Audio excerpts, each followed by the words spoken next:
നമസ്കാരം, സ്വാഗതം സ്പെഷ്യൽ എഡിഷനിലേക്ക്. ബീഹാറിൽ വലിയ കോളിളക്കമുണ്ടാക്കിയ സ്പെഷ്യൽ ഇന്റൻസീവ് റിവിഷൻ എന്ന വോട്ടർ പട്ടികയിലെ പുതുക്കൽ നടപടി രാജ്യത്തെമ്പാടും നടപ്പിലാക്കാൻ പോവുകയാണ് തെരഞ്ഞെടുപ്പ് കമ്മീഷൻ. നടപടികൾ കേരളത്തിലും ആരംഭിച്ചു കഴിഞ്ഞിരിക്കുന്നു. 2002 ശേഷം വോട്ടർ പട്ടികയിൽ പേരു ചേർക്കപ്പെട്ടവരെയെല്ലാം പുനഃപരിശോധിക്കുകയാണ് കമ്മീഷന്റെ ഉദ്ദേശം. 2002 മുൻപ് ഈ റിവിഷൻ നടന്നത്. 2002 ശേഷം ചേർക്കപ്പെട്ടവർ വീണ്ടും അവരുടെ രേഖകൾ ഹാജരാക്കേണ്ടി വരും. തീരുമാനിക്കപ്പെട്ട 12 രേഖകളിൽ ഏതെങ്കിലും ഒന്ന്. പൂർണ്ണമായ പരിശോധനയ്ക്ക് ശേഷം അർഹരല്ലാത്തവരെ ഒഴിവാക്കും. യോഗ്യരായവർക്ക് നിലനിൽക്കുന്നതിന് തടസ്സമൊന്നുമില്ല എന്നാണ് കമ്മീഷൻ അറിയിച്ചിട്ടുള്ളത്. 2002 ശേഷം പല തെരഞ്ഞെടുപ്പുകൾ കടന്നുപോയി. ആ തെരഞ്ഞെടുപ്പിൽ കിട്ടിയ വോട്ടുകളുടെ അടിസ്ഥാനത്തിൽ ഒരുപാട് പേർ ജയിച്ചു. അവർ നിയമസഭയിലും പാർലമെന്റിലുമൊക്കെ പോയിരിക്കുകയും ചെയ്യുന്നു. 2002 ശേഷമുള്ള ഈ വോട്ടർ പട്ടിക പുതുക്കുക വഴി അതിലെത്ര ആളുകളെ പുറന്തള്ളും? 50 ലക്ഷത്തിലധികം ആളുകൾ, 54 ലക്ഷം ആളുകളാണ് 2002 ശേഷം നമ്മുടെ വോട്ടർ പട്ടികയിൽ കടന്നു വന്നിട്ടുള്ളത്. അവരെയെല്ലാം പരിശോധിച്ച് കുറെ പേരെ പുറത്താക്കിയാൽ ഇതിനു മുൻപുണ്ടായിരുന്ന തെരഞ്ഞെടുപ്പുകളുടെ സാങ്കത്യം പോലും യുക്തിസഹമായി ചോദ്യം ചെയ്യപ്പെടുകയാണ്. തൊട്ടു മുൻപത്തെ ലോക്സഭാ തെരഞ്ഞെടുപ്പിലെ പട്ടിക വെച്ച് പരിശോധിച്ചാൽ പോരെ എന്ന ചോദ്യം പോലും അവിടെ ഉണ്ട്. ഒന്ന്. രണ്ടാമത്തേത്, ഇന്റൻസീവ് റിവിഷൻ എന്ന ഏർപ്പാട് എന്തുമാത്രം സുതാര്യമായി നടക്കുന്നു എന്ന രാജ്യത്തിന്റെ ആശങ്കയാണ്. കാരണം ബീഹാറിൽ ഇത് നടപ്പിലാക്കിയപ്പോൾ ഒറ്റയടിക്ക് 65 ലക്ഷം പേരെ പുറത്താക്കിയവരുടെ പട്ടിക പോലും ആദ്യഘട്ടത്തിൽ പ്രസിദ്ധീകരിച്ചില്ല. അതിന് വലിയ പോരാട്ടം വേണ്ടി വന്നു. രണ്ടാമത്തെ പ്രശ്നം എന്താണ്? പുറത്താക്കിയ പല ആളുകളും ഞങ്ങളൊന്നും അറിഞ്ഞിട്ടില്ല എന്ന് പറഞ്ഞ് കോടതിയെ പോലും സമീപിക്കുന്ന നിലയുണ്ടായി. 65 ലക്ഷം പേരിൽ 22 ലക്ഷം പേരെ പുറത്താക്കിയത് മരിച്ചുപോയി എന്ന കാരണം പറഞ്ഞായിരുന്നു. അതിലൊരാൾ ഞാൻ മരിച്ചിട്ടില്ല എന്ന് സ്ഥാപിക്കാൻ കോടതിയിൽ പോവേണ്ടി വന്നു. പരമോന്നത കോടതിയിൽ, സുപ്രീം കോടതിയിൽ. പലയിടത്തും ആളുകൾക്ക് ഇങ്ങനെ ഒരു ഫോം പോലും കിട്ടിയിട്ടില്ല എന്ന്, ഇങ്ങനെ ഒരു ഇന്റൻസീവ് റിവിഷൻ നടക്കുന്നതായി അറിയുക പോലുമില്ല എന്ന് പറഞ്ഞു. പക്ഷേ പുതുക്കിയ പട്ടികയിൽ അവരുടെ പേരുണ്ടായിരുന്നില്ല. ചില പ്രത്യേക മേഖലകൾ, പ്രത്യേക വിഭാഗങ്ങൾ അങ്ങനെ ആസൂത്രിതമായി പുറത്താക്കപ്പെട്ടു എന്ന ആക്ഷേപം വേറെ. ഒറ്റ മാസത്തെ സമയമെടുത്ത് അതിവേഗത്തിലാണ് ബീഹാറിൽ ഇന്റൻസീവ് റിവിഷൻ പൂർത്തിയാക്കാൻ തുനിഞ്ഞത്. ബീഹാറിനെ പോലെ ഒരു നാട്ടിൽ വലിയ വെള്ളപ്പൊക്കത്തിന്റെ സമയത്ത്, അടിസ്ഥാന സൗകര്യങ്ങൾ കുറഞ്ഞ നാട്ടിൽ, സാക്ഷരത കുറഞ്ഞ നാട്ടിൽ അത് നടപ്പിലാക്കിയപ്പോൾ ഉണ്ടായ ദുരന്തം നാം കണ്ടതാണ്. അതുകൊണ്ട് ഇപ്പോൾ വേഗത്തിൽ നടപ്പിലാക്കുന്ന ഇന്റൻസീവ് റിവിഷന് ഏതൊക്കെ നിലയ്ക്കുള്ള റിസ്ക് എലമെന്റ്സ് ഉണ്ട്, അപകട സാധ്യതകളുണ്ട്, എന്തൊക്കെ സംശയങ്ങളുണ്ട്, എന്തൊക്കെ കൺവിൻസിങ് ഇഷ്യൂസ് അതിനകത്തുണ്ട് എന്നതിനെക്കുറിച്ച് സംസാരിക്കുകയാണ് നമ്മൾ ഇന്ന്. എന്നോടൊപ്പം ഈ ചർച്ചയിലുള്ളത് ഷാബു പ്രസാദ്, വലതു നിരീക്ഷകൻ, നിജേഷ് അരവിന്ദ് കോൺഗ്രസിൽ നിന്ന്, സുരജി ലൂക്കോസ് ഇടതു സഹയാത്രികൻ എന്നിവരാണ്. ആദ്യം സുരജി ലൂക്കോസ്, ഇന്ന് ഈ കേരളത്തിൽ നടപ്പിലാക്കാൻ പോകുന്ന SIR-നെ എങ്ങനെയാണ് കാണുന്നത്? നമ്മുടെ വോട്ടർ പട്ടികയെ നിരന്തരമായി പുതുക്കുകയും ശുദ്ധീകരിക്കുകയും വേണം.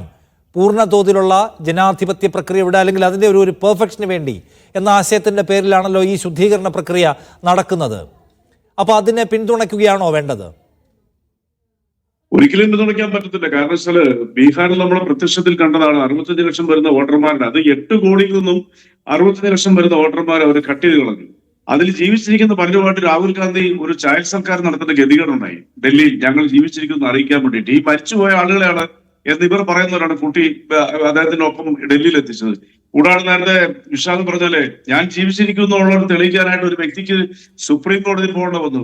ഈ 65 ലക്ഷം വരുന്ന വോട്ടർമാര് വളരെ വ്യക്തമാണ്. അതിൽ BJPക്ക് വോട്ട് ചെയ്യലെന്ന് പ്രതീക്ഷിക്കുന്ന കുറെ ആളുകളെയാണ് അവർ വെട്ടിത്തെറിച്ചിരിക്കുന്നത്. അതിലും ഭയാനകമാണ് നിഷാദ് കേരളത്തിൽ വോട്ടവകാശമുള്ളവരുടെ ലിസ്റ്റ് എടുക്കുകയാണെന്നുണ്ടെങ്കിൽ ഏകദേശം 3 കോടി താഴെ വരും. ആ 3 കോടി താഴെ വരുന്നവരിൽ നിന്നും 52 ലക്ഷത്തോളം വോട്ടർമാരെ കട്ട് ചെയ്ത് കളയാന്നുള്ളത് ഏതാണ്ട് ഉറപ്പായി കഴിഞ്ഞു. ഇപ്പൊ BJPക്ക് ഒരു വാതിൽ തുറന്ന് കേരളത്തിൽ കൊടുക്കാൻ വേണ്ടിയിട്ട് ദേശീയ തലത്തിലാണ് ഈ റിവിഷൻ നടക്കുന്നതെങ്കിലും അതിന്റെ ലക്ഷ്യമെന്ന് പറയുന്നത് നമ്മുടെ വോട്ടവകാശത്തെ കവർന്നെടുക്കുന്ന ഗൂഢലക്ഷ്യം തന്നെയാണ്. 1 മാസം കൊണ്ട് ഇവർ പൂർത്തീകരിക്കുന്ന പറയുന്നത്. ഞാൻ ചോദിക്കട്ടെ, കേരളത്തിൽ ഒരാൾ പുതിയതായിട്ട് വോട്ടർ പട്ടിക വന്ന ഒരാൾ അവിടെ നിൽക്കട്ടെ, മരിച്ച ഒരാൾ, കേരളത്തിൽ ഒരുപാട് വ്യക്തി മരിച്ചിട്ടുണ്ടെങ്കിൽ ഓട്ടോമാറ്റിക് ആയിട്ട് തന്നെ പഞ്ചായത്തിൽ അത് രജിസ്റ്റർ ചെയ്ത് വോട്ടർ ലിസ്റ്റിൽ, പഞ്ചായത്തിൽ നിന്ന് പുറപ്പെടുവിക്കുന്ന വോട്ടർ ലിസ്റ്റിൽ അയാളുടെ പേര് കട്ട് ചെയ്യപ്പെടും. പിന്നെ എന്തിനാണ് ഒരു സ്പെഷ്യൽ റിവിഷൻ ഇതിനകത്ത് നടത്തുന്നത്? അതിൽ നിന്ന് ഒരു കാര്യം ഉറപ്പായി കഴിഞ്ഞു. രാഹുൽ ഗാന്ധിയും ഇന്ത്യ മുന്നണിയോട് കൂടി ബീഹാറിൽ നടത്തിയ വോട്ടധികാര യാത്രയ്ക്ക് അത് ഇനി ഇന്ത്യ മുഴുവൻ നടത്തുന്ന സാഹചര്യം ഒരു ഗതികെട്ടൊരു ജനതയായിട്ട് ഇന്ത്യ മാറിയിരിക്കുന്നു. ഇപ്പൊ നമ്മുടെയൊക്കെ വോട്ടുകൾ നാളെ ആ വന്ന് പരിശോധിക്കുന്ന ഉദ്യോഗസ്ഥന് സംശയമുണ്ടായെങ്കിൽ ഈ 12 ഡോക്യുമെന്റ്സിനകത്ത് സുപ്രീം കോടതി ഇൻസ്ട്രക്ട് ചെയ്തുകൊണ്ട് മാത്രമാണ് ഇപ്പൊ ആധാർ കാർഡ് വാല്യൂ ആയത്. ബീഹാറിൽ അതില്ലായിരുന്നു. അപ്പൊ നമ്മളെ പോലുള്ളവരുടെ ഏതെങ്കിലും ഒരു സാധാരണക്കാരൻ ഒരു ആധാർ കാർഡിൽ എന്തെങ്കിലും ഒരു ചെറിയ മിസ്റ്റേക്ക് പോലും ഉണ്ടെന്നുണ്ടെങ്കിൽ അയാളുടെ വോട്ട് നഷ്ടപ്പെടും. അത് ഉറപ്പായി കഴിഞ്ഞിരിക്കുന്നു. കേരളത്തിലാണ് ഏതാണ്ട് 1/6 വരുന്ന വോട്ടർമാരുടെ വോട്ടവകാശം കവർന്നെടുക്കുന്നു. ആ ഉദ്യോഗസ്ഥന് തോന്നിയാൽ മതി അയാളുടെ വോട്ടവകാശം നഷ്ടപ്പെടും. പിന്നെ നമ്മൾ അത് തിരിച്ചു കിട്ടണമെങ്കിൽ ഏത് രീതിയിൽ നമുക്ക് തിരിച്ചു കിട്ടും? തിരിച്ചെടുക്കാനുള്ള ഒരു ഓപ്ഷൻ അതിനകത്ത് ഇല്ല. നമ്മൾ കോടതി കയറേണ്ടി വരും. ഒരു കാര്യം ഉറപ്പായി കഴിഞ്ഞു, ഈ രാജ്യത്തിന്റെ ജനാധിപത്യത്തിന്റെ ഫണ്ടമെന്റൽ റൈറ്റ് ആയ വോട്ടെന്ന് പറയുന്ന ഒരു പൗരന്റെ അവകാശത്തെ കവർന്നെടുക്കുന്നു ഈ രാജ്യം. അതിശക്തമായ പ്രക്ഷോഭം രാജ്യത്ത് ഉടനീളം നടക്കണം. അല്ല, ഞാൻ ചോദിക്കുന്നത് റെജി ലൂക്കോസ്, ഞാൻ നിഷ്കളങ്ക രൂപിയായ ഒരു ചോദ്യം ചോദിക്കുകയാണ്. അതായത് ഈ വോട്ടർ പട്ടിക പരിഷ്കരണം അല്ലെങ്കിൽ അതിന്റെ ശുദ്ധീകരണം എന്ന പ്രോസസ്സ് സത്യത്തിൽ നടക്കേണ്ടുന്ന ഒന്നല്ലേ? കാരണം നമ്മൾ പഞ്ചായത്തുകൾക്ക് മരണ സർട്ടിഫിക്കറ്റ്, അതിനുശേഷം വോട്ടർ പട്ടികയിൽ സ്വാഭാവികം അതൊക്കെ പറയുമ്പോഴും വ്യാജ വോട്ടുകളുടെ ആക്ഷേപം കേരളത്തിൽ പോലും നമ്മൾ നിരന്തരമായി കേൾക്കുന്ന ഒന്നാണ്. തെരഞ്ഞെടുപ്പ് സമയത്ത് ഏജന്റുമാർ വ്യാജ വോട്ടുകളെ പിടിക്കുന്നത് നമ്മൾ കാണുന്നതാണ്. അങ്ങോട്ടും ഇങ്ങോട്ടും ആക്ഷേപം ഉന്നയിക്കാറുണ്ടല്ലോ എല്ലാവരും, നിങ്ങളും അവരും എല്ലാം. അപ്പോൾ അതുകൊണ്ട് വോട്ടർ പട്ടിക ക്ലീൻ ആണോ എന്ന് ഇടയ്ക്കിടയ്ക്ക് പരിശോധിക്കുക സമയബന്ധിതമായി. അപ്പോൾ അത് വേണ്ടതല്ലേ? അതോ അതിനപ്പുറം നിങ്ങളുടെ പ്രശ്നം എന്താണ്? തെരഞ്ഞെടുപ്പ് കമ്മീഷന് വിശ്വാസ്യതയില്ലാതെ അവർ മുഖം കുനിച്ച് നിൽക്കുന്ന ഒരു സന്ദർഭത്തിൽ നടക്കുന്ന ഏത് പ്രോസസ്സും ദുരൂഹമായിരിക്കുമെന്നാണോ? അല്ല, അത് വളരെ വിസിബിൾ ആയിട്ട് തന്നെ നമ്മുടെ മുമ്പിൽ ഒരു മാസമായിട്ടുണ്ടല്ലോ. ഇന്ത്യ എന്ന് പറയുന്ന മഹാരാജ്യത്തിന്റെ മുമ്പിൽ ബീഹാറിൽ നടത്തിയ വോട്ട് തട്ടിപ്പ്, വോട്ട് കട്ട് ചെയ്ത, വോട്ടിനെ ചോറ് ചെയ്ത സംഭവം നമ്മളിലുണ്ട്. ഇപ്പൊ വോട്ടർ പട്ടിക ശുദ്ധീകരിക്കുക, പരിഷ്കരിക്കുക എന്നുള്ളതിനകത്ത് തെറ്റൊന്നുമില്ല. പക്ഷേ നമ്മൾ കൊടുക്കുന്ന ഏതെങ്കിലും ഐഡന്റിറ്റിയിൽ സംശയം തോന്നുന്നു എന്ന് ഈ ഉദ്യോഗസ്ഥന് മനസ്സിൽ തോന്നിയാൽ ആ ഉദ്യോഗസ്ഥന് ഈ നമ്മളുടെ വോട്ടവകാശം നിഷേധിക്കപ്പെടാം. അവിടാണ് പ്രശ്നം. അതല്ലേ ഈ രാജ്യത്തെ വോട്ട് കവർന്നുകൊണ്ടിരിക്കുന്നത്.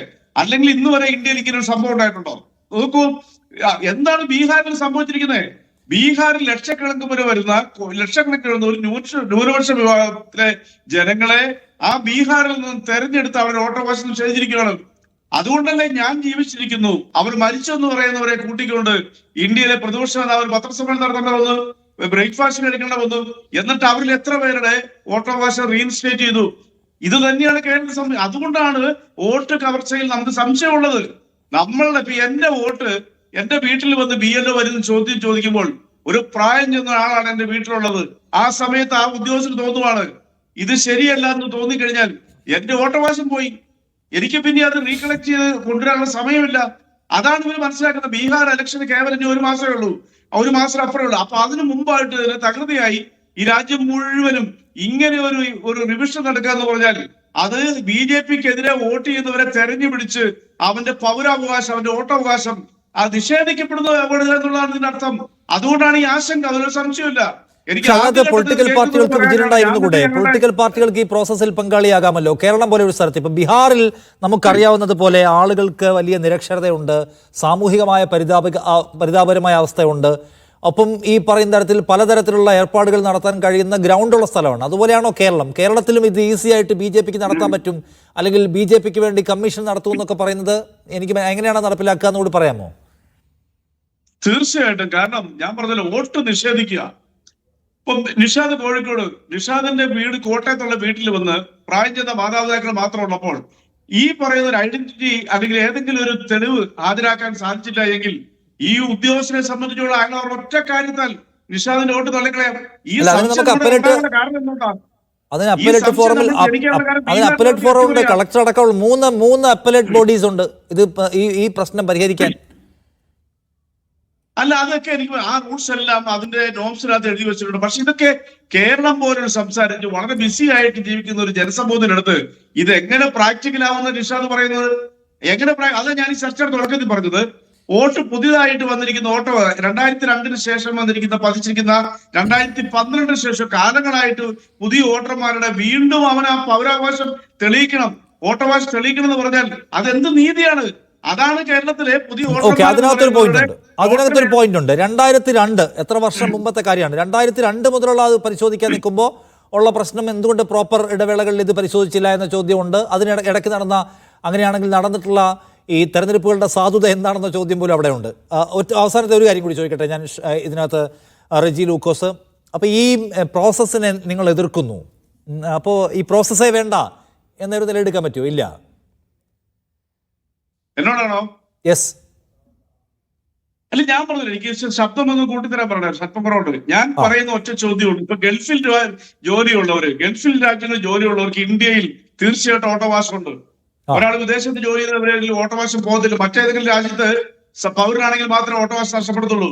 അത് ഓൾറെഡി തന്നെ അത് ക്യാൻസൽഡ് ആണ്. അങ്ങനെയുള്ള ഓരോ വ്യക്തികളും എങ്ങനെ ഈ ഇമ്മീഡിയറ്റ് പ്രോസസ്സിംഗിൽ വന്ന് ഇവിടെ വന്നത് തെളിയിക്കപ്പെട്ട സാഹചര്യം ഉണ്ടാവും? അല്ല, അവർക്ക് പ്രവാസികൾക്ക് ഓൺലൈൻ ആവാം, പ്രവാസികൾക്ക് ഓൺലൈൻ ആപ്ലിക്കേഷൻ കൊടുക്കാം, പിന്നെ BLOമാർ വീട്ടിൽ വന്ന് അന്വേഷിച്ചോളും. തീർച്ചയായിട്ടും അതൊക്കെ മനസ്സിലാക്കി ഓൺലൈൻ. പക്ഷേ ഇത് ആ പറയുന്ന കൺസേൺ അല്ല, ഈ പർട്ടിക്കുലർ ആയിട്ടുള്ള ഉദ്യോഗസ്ഥരാണ് ബോധ്യം വന്നില്ല, ഇത് ക്യാൻസൽ ആയി പോകും. ആ ഒരു ക്ലോസ് ആണ് ഇതിനകത്ത് ഏറ്റവും വലിയ ഡേഞ്ചറസ് ഫാക്ടർ. അപ്പൊ തെരഞ്ഞു പിടിച്ച് കേരളത്തിലെ പൗരന്മാരുടെ പൗരാവകാശത്തെ ലംഘിക്കുന്ന നീക്കമാണ്. അതുകൊണ്ട് ഞാൻ അത്രയ്ക്ക് വിശാലമായിട്ട് സംസാരിച്ചത്. ശ്രീ ഷാബു പ്രസാദിനോട്, ശ്രീ ഷാബു പ്രസാദ്, ഇതിലൊരു കാര്യം കാണേണ്ട കാര്യം, എന്തുകൊണ്ട് SIR ആശങ്കയോടെ ആളുകൾ കാണുന്നു? രണ്ട്, എന്തുകൊണ്ട് SIRനെ പ്രധാനപ്പെട്ട പ്രതിപക്ഷ കക്ഷികൾ ആഞ്ഞെതിർക്കുന്നു? ഇത് രണ്ടിൻ്റെയും മൗലികമായ കാരണം തെരഞ്ഞെടുപ്പ് കമ്മീഷന്റെ വിശ്വാസ്യതാ ചോർച്ചയാണ്. അതിനെതിരെ ഉയർന്നു വന്നിരിക്കുന്ന പരാതികൾ മാന്യമായി അഡ്രസ്സ് ചെയ്യപ്പെടുന്നില്ല എന്ന ഇഷ്യൂ ആണ്. ഈ മരിച്ചുപോയി എന്നതിൻ്റെ പേരിൽ ആളുകളെ അവരോട് പോലും ചോദിക്കാതെ വെട്ടി എറിഞ്ഞു കളഞ്ഞു എന്ന പ്രശ്നം ബീഹാറിൽ കണ്ടതാണ്. അപ്പോൾ ഈ പ്രശ്നത്തിൻ്റെ മുമ്പിൽ നിന്നുകൊണ്ടാണ് ഞങ്ങൾ രാജ്യം മുഴുവൻ SIR നടപ്പിലാക്കാൻ പോകുന്നു എന്ന ഒരു ഒരു ഒരു ഒരു പദ്ധതി അവർ മുന്നോട്ട് വെക്കുന്നത്. അതിനെതിരെ വിയോജിപ്പ് ഉയരുന്നത് എങ്ങനെ കാണുന്നു താങ്കൾ?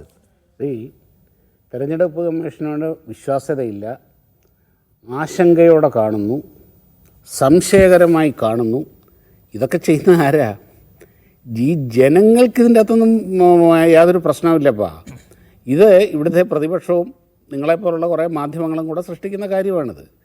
ജനങ്ങൾക്കിതൊരു കൺസേണേ അല്ല. ഇപ്പം എന്യൂമറേഷന് വേണ്ടിയിട്ട് വീട്ടിൽ വരുന്നു, ഈ 12 രേഖകളിൽ ഒരു രേഖ അങ്ങോട്ട് കൊടുക്കുന്നതിൽ എന്താ ഇത്ര പ്രശ്നം? 12 ഡോക്യുമെൻസാണ് ഉപയോഗിക്കുന്നത്. അതിൻ്റെ അകത്ത് ഈ നാട്ടിലെ ജനങ്ങൾക്ക് യാതൊരു പ്രശ്നവുമില്ല. എന്നാൽ സ്ഥിരമായി ഈ പരേതാത്മാക്കളെ കൊണ്ട് വോട്ട് ചെയ്യിക്കുന്ന രാഷ്ട്രീയ പാർട്ടികളുണ്ട്. ഇപ്പോൾ കണ്ണൂരൊക്കെ ചെന്ന് കഴിഞ്ഞാൽ എല്ലാ വർഷവും മരിച്ചുപോയ ഈ ഇലക്ഷൻ്റെ സമയത്ത് ബൂത്തുകളിൽ ചെന്നാൽ പരേതാത്മാക്കളൊക്കെ ഇങ്ങനെ വേഷപ്രച്ഛന്നരായി വന്ന് വോട്ട് ചെയ്ത് പോകുന്നതൊക്കെ കാണാം. അങ്ങനെയുള്ള പരേതാത്മാക്കൾക്ക് ഇത് പ്രശ്നമാണത്. അല്ലാതെ ഒരു പബ്ലിക്കിൻ്റെ നമ്മൾ നടക്കുന്ന വോട്ടേഴ്സ് ലിസ്റ്റിലുള്ള പേര് എന്ന് പറയുന്നത് ഒരുപാട് ആധികാരികമായൊരു രേഖയാണത്. നമ്മുടെ ഐഡൻറ്റിറ്റിയുടെയൊക്കെ ഒരു പ്രൂഫാണ്, വളരെ വലിയൊരു രേഖയാണത്. അതിൻ്റെ അകത്ത് കൃത്യമായിരിക്കണം. അതിന് വേണ്ട നടപടികൾ സർക്കാർ ഇലക്ഷൻ കമ്മീഷൻ കൈക്കൊള്ളുന്നു. ഇതിൻ്റെ അകത്ത് എന്താണ് നിങ്ങളുടെ ഇത്ര പ്രശ്നം ഇരിക്കുന്നത്? അല്ല, അതിന്റെ മുൻമാതൃക ഇപ്പോൾ ഈ SIR എന്ന് കേൾക്കുമ്പോൾ 2002 കണ്ടതാണ്. പിന്നെ അതിനിടയ്ക്ക് ഇടവേളകൾ നടപ്പിലാക്കിയില്ല. അതിനിടയ്ക്ക് എത്ര 55 ലക്ഷം ആൾക്കാർ നമ്മുടെ പട്ടികയിലേക്ക് വന്നു. ആ പ്രോപ്പർ ഇടവേളകളിൽ കുറഞ്ഞ ആളുകളെ പരിശോധിക്കാൻ കഴിയുന്ന സംവിധാനമായിട്ട് അത് ചലിക്കണം. അത് ചില പ്രത്യേക സംസ്ഥാനങ്ങളിൽ തെരഞ്ഞെടുപ്പ് വരാൻ പോകുന്ന ഘട്ടത്തെ മുൻനിർത്തിക്കൊണ്ട് ചാടിപ്പിടിച്ച് നടപ്പിലാക്കാൻ പോകുന്നു എന്ന ആക്ഷേപം ഒരു വശത്ത്. രണ്ട്, ബീഹാറാണ് തൊട്ടുമുമ്പ് നടത്തിയ സ്ഥലം. ബീഹാറിൽ എന്തുകൊണ്ട് തെരഞ്ഞെടുപ്പിലേക്ക് പോകാൻ 3-4 മാസം മാത്രം ബാക്കി നിൽക്കെ വേഗത്തിൽ നടത്തി, 30 ദിവസം കൊണ്ട് നടത്തി, വെള്ളപ്പൊക്ക കാലത്ത് നടത്തി, ആളുകൾക്ക് പ്രോപ്പറായിട്ട് ഈ പറഞ്ഞ ആപ്ലിക്കേഷൻ ഫോം പോലും കിട്ടാതെ നടത്തിയെന്ന ക്വസ്റ്റ്യനുണ്ട്. പുറത്താക്കപ്പെട്ടവർ കോടതി പോയ കേസുണ്ട്. ആ പശ്ചാത്തലത്തിലാണ് ഈ പ്രോസസ് ഒക്കെ വൃത്തിക്ക് നടക്കുമോ എന്ന് ആളുകൾക്ക് സംശയം ഉണ്ടാവുന്നത്. നിഷാദ് പറഞ്ഞ ഒരു പോയിന്റ് വളരെ വാലിഡാണ്. 2002 ശേഷം ഇപ്പോൾ 24 വർഷമാകുന്നു. ഇത്രയും കാലത്തിനിടയിൽ ഇത് നടത്തിയില്ല എന്നുള്ളത് തീർച്ചയായിട്ടും അത് ചോദ്യം ചെയ്യപ്പെടേണ്ട ഒരു വിഷയമാണ്. അത് നടക്കേണ്ടതായിരുന്നു. വളരെ കൃത്യമായ ഫ്രീക്വൻ്റ് ആയിട്ടുള്ള 2 വർഷം, അതിന് പ്രത്യേകിച്ച് നിയമമൊന്നുമില്ല. ഇത്ര വർഷം കൂടിയിരിക്കുമ്പോൾ നടക്കണം എന്ന പ്രത്യേകിച്ച് നോമൊന്നും ഉണ്ടായിരുന്നില്ല. ഇപ്പോൾ അത് ചെയ്യുന്നു. തീർച്ചയായിട്ടും അതിന് റെഗുലറായിട്ട് നടക്കേണ്ട ഒരു സിസ്റ്റം അതിനുണ്ടാവണം എന്നുള്ള കാര്യത്തിൽ ഞാൻ പൂർണ്ണമായും യോജിക്കുന്നു. പിന്നെ മറ്റൊന്ന്, ഈ ബീഹാറിലെ ധൃതി വെച്ച് നടത്തി ഭയങ്കര പ്രശ്നമാണ്, ആശങ്കയാണ്, അതാണ് മാടയാണ്, കോടയാണ്, ഇവിടെ കഴിഞ്ഞില്ലേ. ഈ പ്രശ്നമുള്ള എല്ലാം കൊണ്ടല്ലേ പ്രതിപക്ഷ കക്ഷികളും എല്ലാവരും കൂടെ സുപ്രീം കോടതി പോയത്. എന്നിട്ട് സുപ്രീം കോടതി SIR തടഞ്ഞോ? ഇല്ലല്ലോ. സുപ്രീം കോടതി ആകെപ്പാടെ പറഞ്ഞത് എല്ലാം കഴിഞ്ഞപ്പോൾ പറഞ്ഞ ഒരൊറ്റ കാര്യമേ ഉള്ളൂ, ആ ആധാറും കൂടെ ആ ഡോക്യുമെൻറ്റിൻ്റെ ഒപ്പം വേണം. ഒന്നും കൂടെ പറഞ്ഞു, ഈ ആധാർ ആധികാരികമാണോ എന്ന് ചെക്ക് ചെയ്യാനുള്ള അധികാരം ഇലക്ഷൻ കമ്മീഷനുണ്ട്. കഴിഞ്ഞു. അതായത് ഈ നാട്ടിലെ നീതിപീഠത്തിന് ബോധ്യം വരാത്ത, ഈ നീതിപീഠത്തിനെ പോലും ബോധ്യപ്പെടുത്താൻ പറ്റാത്തൊരു കാര്യത്തിന് ഇവിടുത്തെ കമ്മീഷന് ബോധ്യപ്പെടുത്താൻ പറ്റില്ല. ആധാർ എന്തുകൊണ്ട് നോക്കൂ, ആധാർ സകല കാര്യത്തിനും നിർബന്ധിതമാക്കപ്പെട്ട ഈ നാട്ടിൽ ആധാർ പറ്റില്ല എന്ന് കമ്മീഷൻ തീരുമാനമെടുത്തിട്ടാണ് 65 ലക്ഷം വരെ പുറത്താക്കുന്നത് ഓർക്കണം. ആ കമ്മീഷൻ 65 ലക്ഷം വരെ പുറത്താക്കുമ്പോൾ ആധാർ അതിനകത്തില്ല എന്ന് ഓർക്കണം. ബീഹാർ പോലെ ഒരു പരിമിത സ്വഭാവമുള്ള സംസ്ഥാനത്ത് ആളുകളുടെ നിന്ന് നിർബന്ധിച്ച് ചോദിച്ചത് വേറെ കടുപ്പത്തിലുള്ള രേഖകളാണ്. അങ്ങനെ 65 ലക്ഷം വരെ പുറത്താക്കുക. 1. 2, പുറത്താക്കപ്പെട്ട ആളുകളുടെ പേരും വിലാസവും പ്രസിദ്ധീകരിക്കുക പോലും ചെയ്തില്ല. എല്ലായിടത്തും ആളുകൾക്ക് അറിയാൻ പോലും പറ്റിയില്ല. ഇത് രാഷ്ട്രീയ പാർട്ടികൾ, പ്രധാനപ്പെട്ട കക്ഷികൾ വിയോജിപ്പ് ഉന്നയിച്ചു. ഇത് അവസാനത്തെ മൊമെന്റാണ്. 30 ഡേയ്സ്, മഴക്കാലം, വെള്ളപ്പൊക്കം, നടപ്പിലാക്കാൻ പറ്റാത്തതാണെന്ന് കൺസേൺ പരിഗണിച്ചില്ല, പട്ടിക പ്രസിദ്ധീകരിച്ചില്ല. പിന്നെന്താണ് പറയുന്നത്, ആദ്യം സുപ്രീം കോടതിക്ക് ന്യായമെന്ന് തോന്നിയ കാര്യം അവർക്ക് ന്യായമായിട്ട് തോന്നിയിട്ടില്ല. അപ്പോൾ അതുകൊണ്ട് സവിശേഷ ഉദ്ദേശത്തോടെ ചില കാര്യങ്ങൾ നടന്നു എന്ന് സ്വാഭാവികമായ സംശയം ആളുകൾക്കുണ്ടാവുമല്ലോ. അതെ, ഞാൻ പറഞ്ഞല്ലോ, ഇപ്പം നിങ്ങളെപ്പോലുള്ളവർക്കുണ്ടാകുന്ന സംശയമൊക്കെ നാട് നിങ്ങൾ ഓടി നടന്ന് പരിഹരിക്കാൻ പറ്റില്ല. ഇനി എന്തൊക്കെ പറഞ്ഞാലും നിങ്ങളെപ്പോലുള്ളവരുടെ സംശയം ഇട്ട് മാറുകയില്ല. അപ്പം അതിൻ്റെ സംശയാലുക്കളെ അതിൻ്റെ വഴിക്ക് വിടുക എന്നുള്ളതേ ഉള്ളൂ. ഈ നാട്ടിൽ നിലവിലിരിക്കുന്ന നിയമവും നിയമ സംവിധാനവും നീതിന്യായ കോടതിയും ഭരണഘടനയും ഒക്കെ പറയുന്ന അനുസരിച്ച് നീങ്ങാനല്ലേ ഇലക്ഷൻ കമ്മീഷന് കഴിയുള്ളൂ. അല്ലാതെ ഈ നാട്ടിലെ സർവ്വ സംശയാലുക്കളുടെയും സംശയം, നിങ്ങളുടെ സംശയം മാറ്റൂ, ഇങ്ങനെയാണെന്നും പറഞ്ഞുകൊണ്ട് അവർക്ക് നടക്കാനൊന്നും പറ്റില്ല.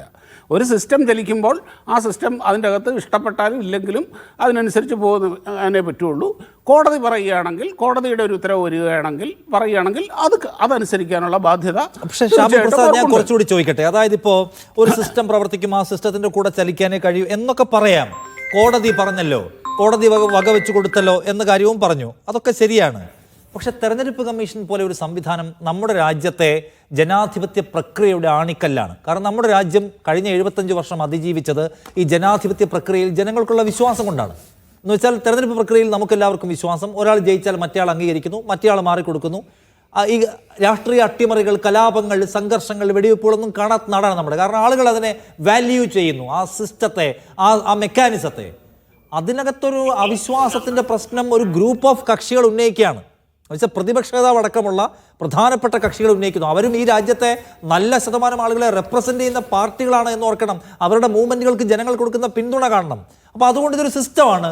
ഇത് അങ്ങനെ അംഗീകരിച്ചില്ലേ, ഇങ്ങനെ ചെയ്തില്ലേ എന്നാണോ അതിനെ കൈകാര്യം ചെയ്യേണ്ടത്? എല്ലാവരെയും കൺവിൻസ് ചെയ്യുക, വിശ്വാസത്തിലെടുക്കുക, ഓപ്പൺ ആവുക, എല്ലാ വാതിലുകളും തുറന്നിടുക എന്നല്ലേ ഏറ്റവും കുറഞ്ഞത് തെരഞ്ഞെടുപ്പ് കമ്മീഷൻ ചെയ്യേണ്ടത്. മറ്റു ഏജൻസികളെ പോലെ അല്ലാതെ EDയും CBI ഒക്കെ അവർക്ക് തോന്നുന്ന പോലെ പ്രവർത്തിക്കട്ടെ. പക്ഷേ തെരഞ്ഞെടുപ്പ് കമ്മീഷൻ പാളുന്നുവെന്ന് ജനത്തിന് തോന്നിയാൽ അതുണ്ടാക്കാൻ പോകുന്ന അവിശ്വാസത്തിൻ്റെ പ്രശ്നം വലിയ ആഴമുള്ളതല്ലേ ഷാബു? ഞാൻ ചോദിക്കുന്നത് അതാണ്. നിഷാദേ, ഇവിടെ ജനത്തിന് ഇത് വിഷയമല്ല, വിഷയം നിങ്ങൾക്കാണ്. എന്ന് വെച്ചാൽ ഈ വോട്ടർ അധികാര യാത്രയിൽ പങ്കെടുത്തത് 10,000 ആൾക്കാരാണ് ബീഹാറിൽ. നമുക്കാണോ പ്രശ്നം? ആളുകൾ ആ കോസിനെ ഏറ്റെടുക്കുന്നുണ്ട് അവിടെ. ഇനി പറഞ്ഞില്ല, വോട്ടർ അധികാര യാത്രയുടെ വൻ വിജയത്തിൻ്റെ വാർത്ത ഇന്ന് വന്നിട്ടുണ്ട്, പുറത്തു വന്നിട്ടുണ്ട്. കോൺഗ്രസിനെ അങ്ങോട്ട് കയറ്റണ്ടെന്ന് അവിടുത്തെ ഇന്ത്യ സഖ്യം തീരുമാനിച്ചിട്ടുണ്ട്. എവിടെ? അവിടെ 232 സീറ്റിലും ഞങ്ങൾ ഒറ്റയ്ക്ക് മത്സരിക്കാൻ പോകുന്നു തേജസ്വി സീറ്റ് വിഭജനവുമായി ബന്ധപ്പെട്ട നിങ്ങളുടെ സഖ്യത്തിലെ ജിതിൻ റാം മാഞ്ചി ഞാൻ ചോദിക്കുന്ന സീറ്റ് ഞാനിവിടെ രാജിവെക്കുമെന്ന് പ്രഖ്യാപിച്ചില്ലേ? ആയിക്കോട്ടെ, എല്ലായിടത്തും വൻ വിജയമൊക്കെ ഇനി അടുത്ത മാസം ഇലക്ഷൻ നടക്കാൻ പോകല്ലേ, നമുക്ക് കാണാമല്ലോ. തർക്കമല്ലേ, സീറ്റ് വിഭജന തർക്കമില്ലാതെ ഏതെങ്കിലും പൂർത്തിയായിട്ടുണ്ടോ നോർത്തിലേക്ക് പോയാൽ? നിങ്ങളുടെ ഞാൻ പറഞ്ഞത് എൻഡിഎയിലുണ്ട്. ജിതിൻ റാം മാഞ്ചി പറയുന്നത് എനിക്ക് ചോദിക്കുന്ന സീറ്റ് വേണമെന്നാണ്. അയാള് രാജ്യഭീഷണി മുഴക്കിയിരിക്കുകയാണ് അവിടെ. ആയിക്കോട്ടെ, ശരി, നിങ്ങളുടെ ഒരു സമാധാനത്തിന് വേണ്ടിയിട്ട് ഗൂഗിൾ ചെയ്യാവുന്നതാണ് ഞാൻ പറഞ്ഞത്. ശരി, ഓക്കെ. എന്തായാലും ഹൈഡ്രജൻ ബോംബ് അവിടെ പൊട്ടിയിട്ടുണ്ട്. ഇനി അതുകൊട്ടെ, അതല്ല, ഇനിയിപ്പം താങ്കൾ പറഞ്ഞ് ഈ ഇലക്ഷൻ കമ്മീഷൻ്റെ വിശ്വാസത്തെപ്പറ്റി പ്രതിപക്ഷങ്ങൾ ചോദ്യം ചെയ്യുന്നു. ഇത്രയും കാലം ഇത് ഉണ്ടായിട്ടില്ല, അന്തസ്സായിട്ട് തോറ്റവർ മാറിക്കൊടുക്കുകയാണ് ചെയ്തിട്ടുള്ളത്, അല്ലാതെ ഇങ്ങനത്തെ ആരോപണം ഉന്നയിച്ചിട്ടില്ല. സത്യമാണ്. ഇത്രയും കാലം ഇവിടെ തോറ്റുകൊണ്ടിരുന്നത് BJP ആണ്. ആ BJP അന്തസ്സായിട്ട് ആ തോൽവി അംഗീകരിച്ചിട്ടുണ്ട്. BJP ജയിച്ചിട്ടില്ലേ? ജയിച്ചിട്ടുണ്ട്. അല്ല, അടൽ ബിഹാരി വാജ്പേയി പ്രധാനമന്ത്രിയായത് പിന്നെ കോൺഗ്രസ് ജയിച്ചിട്ടാണ്. അല്ല, അന്നുണ്ടായിരുന്നില്ല ഈ പ്രശ്നം. സാക്ഷാൽ വാജ്പേയി തോറ്റിട്ടുണ്ട് ഇവിടുത്തെ ഇലക്ഷന്. അന്ന് BJP ജയിക്കുമ്പോ ഈ പ്രശ്നം ഉന്നയിക്കപ്പെട്ടിട്ടില്ല. അന്ന് തെരഞ്ഞെടുപ്പ് കമ്മീഷൻ കുറച്ചുകൂടി വൃത്തിക്ക് പെരുമാറിയിരുന്ന കാലമാണ്. ഇന്ന് തെരഞ്ഞെടുപ്പ് കമ്മീഷൻ വൃത്തിക്കല്ല പെരുമാറുന്ന കാര്യം നമ്മുടെ മുന്നിലുള്ള സ്പഷ്ട യാഥാർത്ഥ്യമാണ്. BJP അല്ല, NDA സഖ്യം. BJP അന്ന് ഇത്രയും കരുത്തൊന്നും ഇല്ല. BJPക്ക് NDA സഖ്യമായിരുന്നു, വലിയൊരു സഖ്യം, ഇന്ത്യ കണ്ട ഏറ്റവും വലിയ സഖ്യ സർക്കാരായിരുന്നു അന്ന്. ഇത് കാര്യം അന്ന് ഇങ്ങനെ വന്നിട്ടില്ല. പക്ഷേ അതിനു മുമ്പ് 2004-ലും 2009-ലും ഒക്കെ BJP തോറ്റിട്ടുണ്ട്. BJP തോറ്റപ്പോഴൊക്കെ അന്തസ്സായിട്ട് ആ തോൽവി അംഗീകരിച്ച് എന്തുകൊണ്ട് ഞങ്ങൾ തോറ്റു എന്ന് വിലയിരുത്തി ആ തെറ്റുകൾ തിരുത്തി വീണ്ടും ജനങ്ങളിലേക്ക് ഇറങ്ങിച്ചെന്ന് അങ്ങനെയാണ് ചെയ്തിട്ടില്ല. അതുകൊണ്ടാണ് കമ്മീഷനെ കുറിച്ച് പറയൂ ഷാബു. കോൺഗ്രസിന്റെ മന്ത്രിമാർക്ക് നോട്ടീസ് അയച്ചിട്ടുള്ള കമ്മീഷനാണ്. നിങ്ങൾക്ക് ആക്ഷേപം ഉന്നയിക്കാൻ കമ്മീഷന്റെ പക്ഷപാതത്തിന് പ്രശ്നം ഉണ്ടായില്ല. ഇതിനു മുമ്പ് ഒരു പ്രതിപക്ഷവും ഇവിടുത്തെ പ്രതിപക്ഷങ്ങൾ ഇലക്ഷൻ കമ്മീഷനെ ഇതേപോലെ ഭരണഘടനാ സ്ഥാപനങ്ങളെയും ഇതുപോലെ നാണം കെടുത്താൻ ഇറങ്ങി തിരിച്ചിട്ടില്ല, അന്തസ്സായിട്ടേ പെരുമാറിയിട്ടുള്ളൂ എന്നാ പറഞ്ഞത്. അല്ല, ഇതിനു മുമ്പുള്ള തെരഞ്ഞെടുപ്പ് കമ്മീഷനും ഇതുപോലെ ഇന്ത്യൻ ജനാധിപത്യ പ്രക്രിയയെ നാണം കെടുത്തുന്ന തരത്തിലുള്ള നടപടികൾ എടുത്തിട്ടില്ല. ഇനി ഞാൻ പറയാം, അവിടെ നിൽക്കൂ. അതായത് ടി എൻ ശേഷൻ റിട്ടയർ ചെയ്ത് കഴിഞ്ഞ് കോൺഗ്രസിൻ്റെ സ്ഥാനാർത്ഥിയായിട്ടാണ് മത്സരിച്ചത്. MS ഗില്ല് റിട്ടയർ ചെയ്ത് കഴിഞ്ഞ് കാലാവധി കഴിഞ്ഞ് കോൺഗ്രസിൻ്റെ രാജ്യസഭാ MP ആയി മന്ത്രിയായി ഈ രാജ്യം കണ്ട ഏറ്റവും വലിയ അഴിമതി നടത്തി. അപ്പോൾ പോലും BJP മിണ്ടിയിട്ടില്ല, ഇലക്ഷൻ കമ്മീഷനെതിരെ പറഞ്ഞിട്ടില്ല. അല്ല, നിങ്ങൾ പറഞ്ഞു നിങ്ങൾക്ക് ഇലക്ഷൻ പ്രോസസ്സുമായി ബന്ധപ്പെട്ട് ഇതുപോലെ നടത്തുന്ന ഏർപ്പാടുകൾ, ഈ SIRന്റെ പേരിൽ നടത്തുന്ന ഏർപ്പാടുകൾ, അല്ലെങ്കിൽ തെരഞ്ഞെടുപ്പ് പെരുമാറ്റച്ചട്ടം ലംഘിക്കുമ്പോൾ അതിനോട് സ്വീകരിക്കുന്ന കണ്ണടക്കൽ സമീപനം, ഫണ്ട് ട്രാൻസാക്ഷനുമായി ബന്ധപ്പെട്ട പരാതികളോട് സ്വീകരിക്കുന്ന സമീപനം, ഒപ്പം തെരഞ്ഞെടുപ്പ് കമ്മീഷൻ എന്ന് പറയുന്ന സിസ്റ്റം എന്ന് സുപ്രീം കോടതി എന്താണോ അതിനെക്കുറിച്ച് ഡയറക്റ്റ് ചെയ്തത് അതിൻ്റെ ആശയത്തെ മറികടന്നുകൊണ്ട് ക്യാബിനറ്റ് റാങ്കിൽ നിന്ന് പോലും തരം താഴ്ത്തി അഡീഷണൽ സെക്രട്ടറി ലെവലിലേക്ക് ഈ പറയുന്ന ആൾക്കാരുടെ റാങ്ക് പോലും മാറ്റി സർക്കാരിന് കീഴിൽ പ്രവർത്തിക്കുന്ന ഒരു സംവിധാനം പോലെ ആക്കി അതിനെ ചുരുക്കിയതിനെ, ഇതൊന്നും അന്നില്ല എന്നോർക്കണം.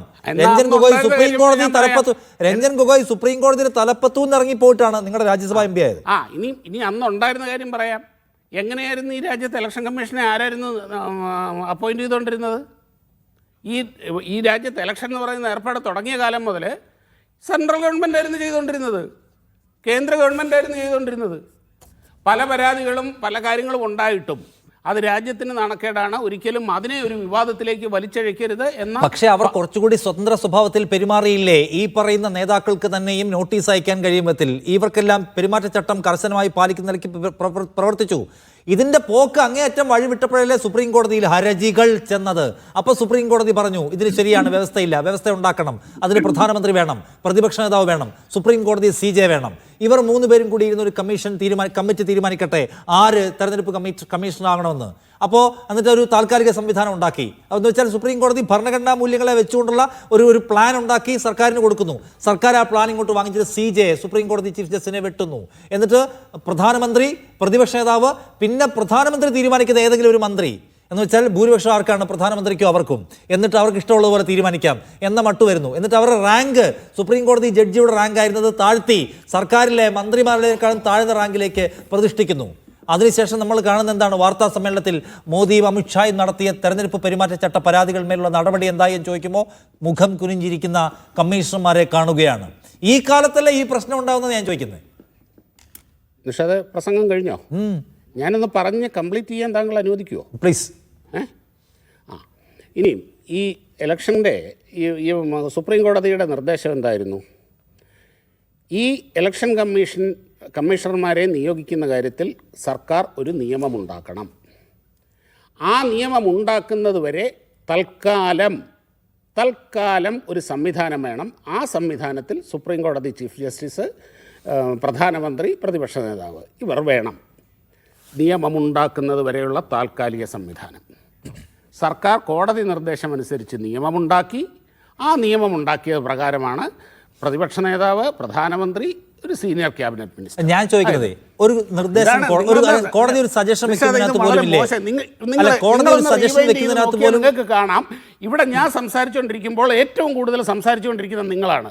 പറഞ്ഞു പൂർത്തിയാക്കാൻ പോലും നിങ്ങൾ അനുവദിക്കുന്നില്ല. അല്ല, ഞാൻ താങ്കളോട് ചോദിക്കുന്നു, താങ്കളെ കളഞ്ഞിട്ട് ഞാൻ പോകുന്നില്ല. കേട്ടല്ലോ. അല്ല, ഞാൻ കോടതി ഒരു സജഷൻ മുന്നോട്ട് വെക്കുന്നതിനകത്ത് പോലും കോൺസ്റ്റിറ്റ്യൂഷണൽ സജഷൻ കോടതി പറഞ്ഞ സജഷൻ അങ്ങനെ തന്നെ പറഞ്ഞ ഉത്തരവ് അങ്ങനെ തന്നെ പാലിച്ചു. എന്നിട്ട് ഇതും കൊണ്ട് കോടതി പോയല്ലോ. ഈ സുപ്രീം കോടതി ജഡ്ജിയെ ഒഴിവാക്കിക്കൊണ്ടുള്ള നിയമമുണ്ടാക്കി. ആ നിയമത്തിനെതിരെ കോടതി പോയല്ലോ. എന്നിട്ട് കോടതി എന്താ പറഞ്ഞത്? വെറുതെ എന്തെങ്കിലും ഞാൻ പറയുന്നത് കോടതിക്ക് അതിനെ ചെയ്യാൻ പറ്റില്ല. പക്ഷെ കോടതി മുന്നോട്ട് വെച്ചത് കോൺസ്റ്റിറ്റ്യൂഷണൽ വാല്യൂ ആണ്. ആ വാല്യൂ ഞങ്ങൾക്ക് വേണ്ട, നിങ്ങൾ തീരുമാനിച്ചു. ആര് പറഞ്ഞു? കോടതി. ഇപ്പോൾ ഒരു കാര്യമുണ്ട്, ഇവിടെ പല നിയമങ്ങളും കോടതി റദ്ദ് ചെയ്തിട്ടില്ലേ? കോടതിക്ക് ചെയ്യാൻ പറ്റും. കോടതിക്ക് പരിഗണിക്കാൻ പറ്റാത്തൊരു കാര്യമാണ്. കോടതി ഫയലിൽ പോലും അത് എടുക്കില്ല. കോൺക്രീറ്റ് ആയ ഒരു സംഗതി ഉണ്ടെങ്കിലേ കോടതിക്ക് ചെയ്യാൻ പറ്റുക. ഇതിനെക്കാട്ടി കൂടുതൽ എന്ത് കോൺക്രീറ്റും സിമെന്റും അപ്പൊ ഞാൻ ചോദിക്കട്ടെ ശ്രീ ഷാബു പ്രസാദ്, താങ്കൾ പറ എന്തുകൊണ്ടാണ് എന്തെങ്കിലുമൊക്കെ പറയാൻ വേണ്ടിയിട്ട് പറയുക. ഇനി അവിടെ നിൽക്കട്ടെ. ഇനിയിപ്പോൾ ഈ SIR-നെ പറ്റി പറയാം. ഇത് അവിടുന്ന് ആകെ 300 പേരാണ് ഇവിടുത്തെ ഇലക്ഷൻ കമ്മീഷൻ്റെ ഡയറക്റ്റ് എംപ്ലോയീസ്, ഡയറക്റ്റ് പേറോളിലുള്ളത്. ഇവിടെ ഇലക്ഷൻ ഇത് റിവിഷൻ നടക്കാൻ പോകുന്നത് ഈ നാട്ടിൽ ജോലി ചെയ്യുന്ന സർക്കാർ ഉദ്യോഗസ്ഥരെ ഉപയോഗിച്ചുകൊണ്ടാണ്. കളക്ടറും ഡെപ്യൂട്ടി കളക്ടറും BLOയും ഒക്കെ ഇവിടുത്തെ സർക്കാർ ജീവനക്കാരാണ്. ആ കളക്ടറുടെ ഒക്കെ കൂർ എങ്ങോട്ടാണെന്ന് നമുക്കറിയാലോ. ഇങ്ങനെ നിങ്ങൾക്ക് പറയാനാണെങ്കിൽ ഇനി എന്ത് വേണമെങ്കിൽ പറയാം. ഞാൻ പറഞ്ഞ തൃശ്ശൂരിലെ ഒരു ബൂത്തിലുള്ളത് പരമാവധി 1200 വോട്ടാണ്. കേരളത്തിൽ അത് 800-900 പരമാവധി. ഈ എല്ലാ രാഷ്ട്രീയ പാർട്ടികൾക്കും ബൂത്ത് ലെവൽ ഏജൻസ് ഉണ്ടല്ലോ. ഒരു ബൂത്തിലെ തൻ്റെ ബൂത്തിലെ എത്ര പേരെ ഒഴിവാക്കിയിട്ടുണ്ട്, അത് എത്ര എണ്ണം ജെനുവിനാണ്, എത്ര പേര് നോൺ ജെനുവിനാണ്, ഇവർക്ക് മനസ്സിലാക്കാൻ നിമിഷങ്ങൾ മതി. ജനങ്ങളുമായിട്ട് ബന്ധപ്പെട്ട ഒരു രാഷ്ട്രീയ പാർട്ടിക്കാരനാണെങ്കിൽ ഇവർക്ക് SIR നടത്തി പിറ്റേ ദിവസം ഫൈനൽ പട്ടിക പുറത്തുവിടുകയല്ല ചെയ്യുന്നത്. ഇതാ കഴിഞ്ഞു. ആദ്യം കരട് പ്രസിദ്ധീകരിക്കും, പിന്നെ അതിൻ്റെ അകത്തെ പരാതികൾ പരിശോധിച്ചുകൊണ്ട് അതിൻ്റെ അകത്തെ കാര്യങ്ങൾ നോക്കിക്കൊണ്ട് ഫൈനൽ പബ്ലിഷ് ചെയ്യും. ഫൈനൽ പബ്ലിഷ് ചെയ്ത് കഴിഞ്ഞാൽ അതിൻ്റെ അകത്തും തിരുത്താൻ അവകാശമുണ്ട്. ഇങ്ങനെ പല പ്രോസസ്സുകൾ കഴിഞ്ഞതിന് ശേഷമേ ഒരു വോട്ടർ പട്ടിക ഫൈനലൈസ് ചെയ്യുള്ളൂ. അതുവരെ ഇവിടുത്തെ രാഷ്ട്രീയ പാർട്ടികളുടെ ഏജൻസിനും രാഷ്ട്രീയ പാർട്ടികൾക്കും എന്താണെന്നേ പണി. ശരി, അതാണ്. ശ്രീ നിജേഷ് അരവിന്ദ്, ഈ SIR-നെ നിങ്ങൾ സംശയത്തോടെ വീക്ഷിക്കുന്നുണ്ടോ, അതോ ഒരു പോസിറ്റീവായ സമീപനമാണോ അതിനോടുള്ളത്? SIR-നെ പോസിറ്റീവായിട്ട് കാണാം, പക്ഷേ ഈ SIR-നെ പോസിറ്റീവായി കാണാൻ നിർവാഹമില്ല. ബീഹാറിൽ ഡിസംബറിൽ തെരഞ്ഞെടുപ്പ് വരുമെന്ന് തെരഞ്ഞെടുപ്പ് കമ്മീഷനും അറിയാം, നമ്മൾക്കൊക്കെ അറിയാം. 8 കോടി വോട്ടർമാരുള്ള ഒരിടത്ത് തെരഞ്ഞെടുപ്പിന് 1-2 മാസം മുമ്പ് വളരെ ധൃതിപ്പെട്ട് 1 മാസം കൊണ്ട് 65 ലക്ഷം പേരെ നീക്കം ചെയ്യുന്ന ഈ പരിശോധനയോട് സംശയാസ്പദമായി മാത്രമേ കാണാൻ കഴിയൂ. അതാണ് നമ്മുടെ മുന്നിലുള്ള യാഥാർത്ഥ്യം. കഴിഞ്ഞ കുറച്ചു കാലമായി തെരഞ്ഞെടുപ്പുകൾ ശാസ്ത്രീയമായിട്ട് എങ്ങനെ അട്ടിമറിക്കാമെന്ന വലിയ ഗവേഷണം BJP നടത്തിക്കൊണ്ടിരിക്കുകയാണ്. ആ ഗവേഷണത്തിൽ ഒരു പരിധിവരെ അവർ വിജയിച്ചു പോയിട്ടുണ്ട്. അപ്പോൾ അത് വിജയിച്ചു പോകുമ്പോൾ അവിടെ അലേർട്ട് ആവേണ്ടത് പൊതുജനമാണ്, രാഷ്ട്രീയ പാർട്ടികളാണ്. നേരത്തെ ശ്രീ ഷാബു പ്രസാദ് പറഞ്ഞ പോലെ രാഷ്ട്രീയ പാർട്ടിയില്ലേ, അവർക്ക് എന്താണ് പണി എന്നൊക്കെ ചോദിച്ചാൽ ഞങ്ങൾ ആ പണി എടുക്കുന്നുള്ളൂ. ശ്രീ ഷാബു പ്രസാദ്, ഞങ്ങൾ ആ പണി എടുക്കുന്നത്, അതിനോട് അപമാനിക്കുക അപഹസിക്കൊന്നും വേണ്ട, ഞങ്ങൾ ആ പണി എടുത്തുകൊണ്ടിരിക്കുകയാണ്. ഞങ്ങൾ ഓരോന്നും കാരണം ഇന്ത്യയിലെ തെരഞ്ഞെടുപ്പ് വരുന്ന സമയത്ത് വോട്ടർ എന്ന് പറയുന്ന ഒരു കോൺസെപ്റ്റ്, അല്ലെങ്കിൽ തെരഞ്ഞെടുപ്പ് എന്ന് പറയുന്ന ഒരു ലക്ഷ്യം, ആ ലക്ഷ്യം എന്ന് പറഞ്ഞാൽ പൗരന്റെ അവകാശമാണ്. അത് നടപ്പിലാക്കി കൊടുക്കേണ്ടത് സ്റ്റേറ്റ് ആണ്, പൗരനല്ല, സ്റ്റേറ്റ് ആണ്. ഈ നാട്ടിലെ മുഴുവൻ പൗരന്മാരും വോട്ട് ചെയ്ത് അവർക്ക് താല്പര്യമുള്ള ഒരു ജനാധിപത്യ ഭരണകൂടത്തിനെ കൊണ്ടുവരണം എന്നുള്ളതിന്റെ ഉത്തരവാദിത്വം സ്റ്റേറ്റിനാണ്. അത് സ്റ്റേറ്റ് ചെയ്യുന്നതിന് പകരം തങ്ങൾക്ക് താല്പര്യമില്ലാത്തവരെ എടുത്തു മാറ്റാനും വ്യാജ വോട്ടർമാരെ ഉണ്ടാക്കാനും ഒരു വീട്ടിൽ തന്നെ 100, 300, 400 ആളുകളെ തിരികെ കയറ്റാനും എങ്ങനെ ഇതിനെ അട്ടിമറിക്കാമെന്ന് ഗവേഷണം നടത്തുക എന്ന് തെരഞ്ഞെടുപ്പ് കമ്മീഷൻ ഉപയോഗപ്പെടുത്തിക്കൊണ്ട് ചെയ്യുമ്പോഴുണ്ടായ സ്വാഭാവിക പ്രതിഷേധവും സ്വാഭാവികമായ പ്രതികരണവുമാണ് ഇന്ത്യ രാജ്യത്ത് നടക്കുന്നത്. ശ്രീ ഷാബു പ്രസാദ് നേരത്തെ പറഞ്ഞു ഇത് ജനങ്ങളുടെ കൺസേൺ അല്ല എന്ന്. ജനങ്ങളുടെ കൺസേൺ ആണ് എന്നുള്ളത് ഇന്ത്യ രാജ്യത്തുടനീളമുള്ള പ്രതികരണങ്ങൾ കേട്ടാൽ അറിയാം. ഇന്ത്യ രാജ്യത്ത് ഒരുപക്ഷെ ഈ അടുത്ത കാലത്തൊന്നും ഇതുപോലൊരു വിഷയം ഇങ്ങനെ ലൈവായി നിലനിന്നിട്ടില്ല. ഇന്ത്യയിലെ ഗ്രാമാന്തരങ്ങളിൽ പ്രതിഷേധമാണ്. കാശ്മീർ മുതൽ കന്യാകുമാരി വരെ എന്ന് ആലങ്കാരികമായി പറയുകയല്ല, ആലങ്കാരികത്തിനപ്പുറത്തേക്ക് യാഥാർത്ഥ്യമായി കൊണ്ട് ഇന്ത്യ രാജ്യത്തെ ഓരോ പൗരനും ഈ വിഷയത്തിൽ പ്രതിഷേധിച്ചുകൊണ്ടിരിക്കുകയാണ്. അത് കാണാത്ത, അത് മനസ്സിലാകാത്ത ഒരേ ഒരു വിഭാഗം കേരളത്തിലെ ഇന്ത്യ രാജ്യത്തെ BJP ആണ്. ഇന്ത്യ രാജ്യത്തെ BJP കണക്കാക്കി വെച്ചു ഞങ്ങൾ എങ്ങനെയൊക്കെ അങ്ങ് ജയിച്ചുകൊള്ളും എന്നൊരു ധാരണ. കഴിഞ്ഞ ലോക്സഭയിൽ ഒരു പരിധിവരെ അവരത് നടപ്പിലാക്കി, മഹാരാഷ്ട്രയിൽ നടപ്പിലാക്കി, ഹരിയാനയിൽ നടപ്പിലാക്കി. ഇനി അങ്ങോട്ടത് നടപ്പിലാക്കാനുള്ള വഴി നോക്കുമ്പോൾ അതിനെ ജനാധിപത്യപരമായി എതിർക്കുക എന്ന ഉത്തരവാദിത്വമാണ് ചെയ്യുന്നത്. ഇതിപ്പോ കേരളത്തിൽ വരട്ടെ, കേരളത്തിൽ വന്നു കഴിഞ്ഞാൽ നമുക്ക് നോക്കാം. ഇത് വോട്ടർ പട്ടിക ശുദ്ധീകരിക്കേണ്ട എന്നല്ല, പക്ഷേ ഇതിനകത്തൊരു കാര്യമുള്ളത്, ഇത് കേരളത്തിൽ നടപ്പിലാക്കുമ്പോൾ ഇത്രയും വിജിലന്റ് ആയിട്ടുള്ള ഒരു സൊസൈറ്റി ഇവിടെ ഇല്ലേ? അവർക്ക് ഈ പ്രശ്നത്തിനകത്ത് ഇടപെടാമല്ലോ. എന്തെങ്കിലും പരാതി ഉണ്ടെങ്കിൽ പിന്നെ പുറത്താക്കപ്പെടുന്നവർക്ക് അപ്പലേറ്റ് അതോറിറ്റീസ് ഉണ്ടല്ലോ സമീപിക്കാൻ. അതുകൊണ്ട് എന്തിനാണ് ഈ സംവിധാനത്തെ എതിർക്കുന്നത് എന്നാണ് ഒരു ചോദ്യം. ഇപ്പൊ കേരളത്തിൽ പോലും ഈ രാഷ്ട്രീയ ഉദ്ദേശത്തോടെ ആളുകളെ വെട്ടിമാറ്റാൻ കഴിയുന്ന പണി നടക്കും എന്ന് നിങ്ങൾ സംശയിക്കുന്നുണ്ടോ? ഇതിപ്പോൾ ഈ തൃശ്ശൂരിലെ വോട്ടർ പട്ടികയുമായി ബന്ധപ്പെട്ട് വലിയ പരാതി ഉയർന്നു വന്നല്ലോ. അന്ന് ഈ വോട്ടർ പട്ടികയിൽ പ്രശ്നമുണ്ട് എന്ന് ചൂണ്ടിക്കാണിച്ചുകൊണ്ട് പരാതി ചെന്നപ്പോൾ അന്നത്തെ കളക്ടറായിരുന്ന കൃഷ്ണ തേജ അദ്ദേഹം പറഞ്ഞത് പട്ടികയിൽ പേരുള്ള എല്ലാവരും വോട്ട് ചെയ്യട്ടെ എന്നാണ്. പലകുറി പരാതി കൊടുത്തു. ഒന്ന് കെ പി രാജേന്ദ്രൻ പറഞ്ഞ 3 പരാതി കൊടുത്തു, പരിഗണിച്ചില്ല എന്നാണ്. അപ്പോൾ ഇതിനെല്ലാം അതോറിറ്റീസ് എന്ന് പറയുന്ന ആൾക്കാർ വലിയ ഉദ്യോഗസ്ഥരാണ്. ആ ഉദ്യോഗസ്ഥർ എടുക്കുന്ന അവരുടെ അവരുടെ ലക്ഷ്യങ്ങളും കൂറും എന്തായിരിക്കും എന്നുള്ള സംശയം നേരത്തെ ഉന്നയിക്കപ്പെട്ട് കഴിഞ്ഞിട്ടുണ്ട്. അതുകൊണ്ട് കേരളത്തിലും എത്ര വിജിലൻ്റ് ആയാലും ചില പണികൾ നടക്കുന്ന സംശയമുണ്ടോ? നിഷാദ്, ഇപ്പൊ കേരളത്തിൽ അത് വിജിലന്റ് ആണ്, അതുകൊണ്ട് നമ്മൾക്കിത് നോക്കി നിൽക്കാം, ഇതങ്ങ് നടപ്പിലാവട്ടെ എന്ന് പറയുന്നത് ശരിയാണോ എന്ന് നമ്മൾ പരിശോധിക്കാം. ഇന്ത്യ രാജ്യത്തെ പൗരന്റെ അവകാശത്തെ പറ്റിയല്ലേ നമ്മൾ ചർച്ച ചെയ്യുന്നത്. നിഷ്പക്ഷമായ ഒരു തെരഞ്ഞെടുപ്പ് കമ്മീഷൻ, നിഷ്പക്ഷമായ ഉദ്യോഗസ്ഥർ, ഒരു രാഷ്ട്രീയ പാർട്ടിയും ഇടപെട്ടില്ലെങ്കിലും, ഒരു BLOയും BLAയും ഇടപെട്ടിട്ടില്ല എങ്കിൽ പോലും നിഷ്പക്ഷമായി ഒരാൾക്ക് വന്ന് തന്റെ വോട്ടർ പട്ടിക, വോട്ടർ അധികാരം ഉപയോഗപ്പെടുത്താനുള്ള ഒരു ശേഷി ഈ രാജ്യത്തുണ്ടാവണ്ടേ?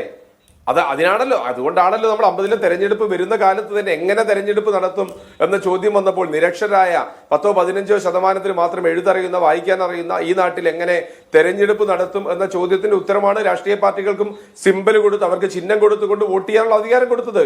അന്ന് നമുക്ക് നടപ്പിലാക്കാൻ, നിഷ്പക്ഷമായി നടപ്പിലാക്കാൻ, നിരക്ഷരായ ഇന്ത്യയിൽ നടപ്പിലാക്കാൻ നമുക്ക് സാധിച്ചിട്ട് എല്ലാ ടെക്നോളജിയും മുന്നിൽ നിൽക്കുന്ന ഇന്ത്യ രാജ്യത്ത് ഇന്ന് ലോകത്തെ ടെക്നോളജി അങ്ങേയറ്റം മുമ്പിൽ നിൽക്കുന്ന സമയത്ത് എങ്ങനെ കൃത്രിമത്വം ആ ടെക്നോളജി ഉപയോഗിച്ച് ചെയ്യാമെന്ന് ഗവേഷണം നടത്തുകയും തെരഞ്ഞെടുപ്പ് കമ്മീഷൻ ഉൾപ്പെടെയുള്ള ഉദ്യോഗസ്ഥ വൃത്തങ്ങളെ മുഴുവൻ തങ്ങളുടെ ചൊൽപ്പടിയിലാക്കുകയും ചെയ്ത ഒരു ഭരണ സംവിധാനമാണ് ഇന്ത്യ രാജ്യത്തുള്ളത് എന്നതുകൊണ്ടാണ് ഞങ്ങൾ ഇതിനെ ഭയപ്പെടുന്നത്, ഞങ്ങൾ ഇതിനെ പേടിക്കുന്നത്, ഞങ്ങൾ ജാഗ്രതയോടുകൂടി നിൽക്കുന്നത്. അതിന് കേരളമെന്നോ തമിഴ്നാടെന്നോ അസാമെന്നോ മണിപ്പൂരെന്നോ വ്യത്യാസമൊന്നുമില്ല.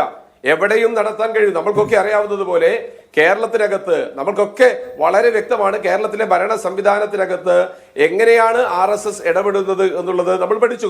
കേരളത്തിലെ പോലീസ് ഉദ്യോഗസ്ഥൻ നേരെ പോകുന്ന RSS മേധാവിയുടെ ഹൊസബളയുടെ വീട്ടിലേക്ക് പോകുന്ന ഒരു സാഹചര്യം നിഷാദെ നിങ്ങൾക്കും എനിക്ക് സങ്കല്പിക്കാൻ സാധിക്കുമായിരുന്നോ? അത് സംഭവിച്ചു കേരളത്തിലെ പോലീസ് സേനയ്ക്കകത്ത് RSSകാരുണ്ട് എന്ന് CPIയുടെ നേതാവ് ആനി രാജ് പറഞ്ഞു, പരസ്യമായി പറയേണ്ട സാഹചര്യം വന്നു. അപ്പോൾ കേരളത്തിലെ ഉദ്യോഗസ്ഥന്മാരെയൊക്കെ ചൊൽപ്പടിക്ക് നിർത്താൻ ആവശ്യമായ പണിയൊക്കെ എടുത്തിട്ടാണ് ഞങ്ങൾ വരുന്നത്. അത് തൃശ്ശൂരിൽ ഞങ്ങൾ പൈലറ്റ് പ്രോജക്ട് നടപ്പിലാക്കി, ബാക്കിയുള്ളിടത്തിലേക്ക് പോകും. ഒരുപക്ഷെ ഞങ്ങൾ രാഷ്ട്രീയമായിട്ട് എതിർത്തേക്കാം, പക്ഷെ രാഷ്ട്രീയമായി എതിർത്താലും എതിർത്തില്ലെങ്കിലും പൗരന്റെ അവകാശത്തെ ധ്വംസിക്കുന്ന ഒരു സാഹചര്യം ഉണ്ടാവരുത്. അതുകൊണ്ട് പൗരന്റെ അവകാശമാണ് ഇത്. ആ അവകാശത്തെ വീണ്ടെടുക്കാനുള്ള പോരാട്ടമാണ് നമ്മൾ കേരളത്തിൽ മാത്രമായി ചുരുക്കുന്ന ഒരു നിലപാട് സ്വീകരിക്കുന്നില്ല, രാജ്യമാകെയുള്ള മനുഷ്യരുടെ ഒരു പ്രശ്നം എന്ന നിലക്കാണ് കാണുന്നതെന്നാണ് നിജേഷ് ചൂണ്ടിക്കാണിക്കുന്നത്. റജി ലൂക്കോസ് ആദ്യഘട്ടത്തിൽ സംസാരിക്കവേ ഷാബു ചൂണ്ടിക്കാണിച്ച ഒരു കാര്യം, അന്തരിച്ചവർ വോട്ട് ചെയ്യുന്ന, നാട്ടിലില്ലാത്തവർ വോട്ട് ചെയ്യുന്ന, ഇല്ലാത്ത മനുഷ്യർ വോട്ട് ചെയ്യുന്ന ഏർപ്പാട് കേരളത്തിലുണ്ടല്ലോ, അത് നിൽക്കുമെന്ന ഭയപ്പാടാണ് നിങ്ങൾക്കെന്നാണ്. അല്ല, അതിന് 2 മറുപടികളുണ്ട്. ഒന്ന്, ഇവിടെ ഷാബു പ്രസാദ് പിന്നെ നിഷാദിന്റെ ചോദ്യം പറഞ്ഞൊരു മറുപടി, അത് പ്രധാനപ്പെട്ട ഒരു മറുപടി. ആ മറുപടിക്ക് മറുപടി പറഞ്ഞിട്ട് ഞാൻ ഇപ്പോൾ വരാം. അദ്ദേഹം പറഞ്ഞത് സുപ്രീം കോടതി ചീഫ് ജസ്റ്റിസിനെ ഇവരെ തെരഞ്ഞെടുക്കുന്ന പാനലിൽ നിന്ന് ഒഴിവാക്കിയതിനെതിരെ സുപ്രീം കോടതി ഒന്നും വേണ്ടിയില്ല, അനുകൂലിച്ച് വിധി പറഞ്ഞതാണ്. അതായത് ഇവർക്ക് അനുകൂലമായ വിധി പ്രഖ്യാപിച്ച ഒരു സുപ്രീം കോടതി ചീഫ് ജസ്റ്റിസ് ഇപ്പോൾ ഇവരുടെ രാജ്യസഭാ മെമ്പറാണ്. മറ്റൊരു ചീഫ് ജസ്റ്റിസ് സമീപകാലത്ത് റിട്ടയർ ചെയ്ത ചീഫ് ജസ്റ്റിസ് ആ പദവിയിൽ ഇരിക്കുന്നതിന് പ്രധാനമന്ത്രിയുടെ വീട്ടിൽ പൂജയ്ക്ക് പങ്കെടുത്ത ഒരാളാണ്, ബ്രേക്ക്ഫാസ്റ്റിനും. അപ്പൊ അവരെ പോലുള്ളവര് നിങ്ങൾ പറഞ്ഞ തിട്ടൂരങ്ങൾക്ക് അനുസരിച്ച് വിധി എഴുതുന്നുള്ളത് ഈ രാജ്യത്തെ വിമർശനപരമായി ഇവിടെ ചർച്ച ചെയ്യപ്പെട്ട കാര്യങ്ങളാണ്. അതുകൊണ്ട് നിങ്ങളുടെ കയ്യിൽ ഒതുങ്ങുന്നവരെ വെച്ചുകൊണ്ട് നിങ്ങൾ വോട്ടവകാശം നിഷേധിക്കപ്പെടില്ല എന്ന് പറയുന്നതാണ് ഈ രാജ്യത്തിന്റെ ഭയപ്പാടെന്ന് പറയുന്നത്.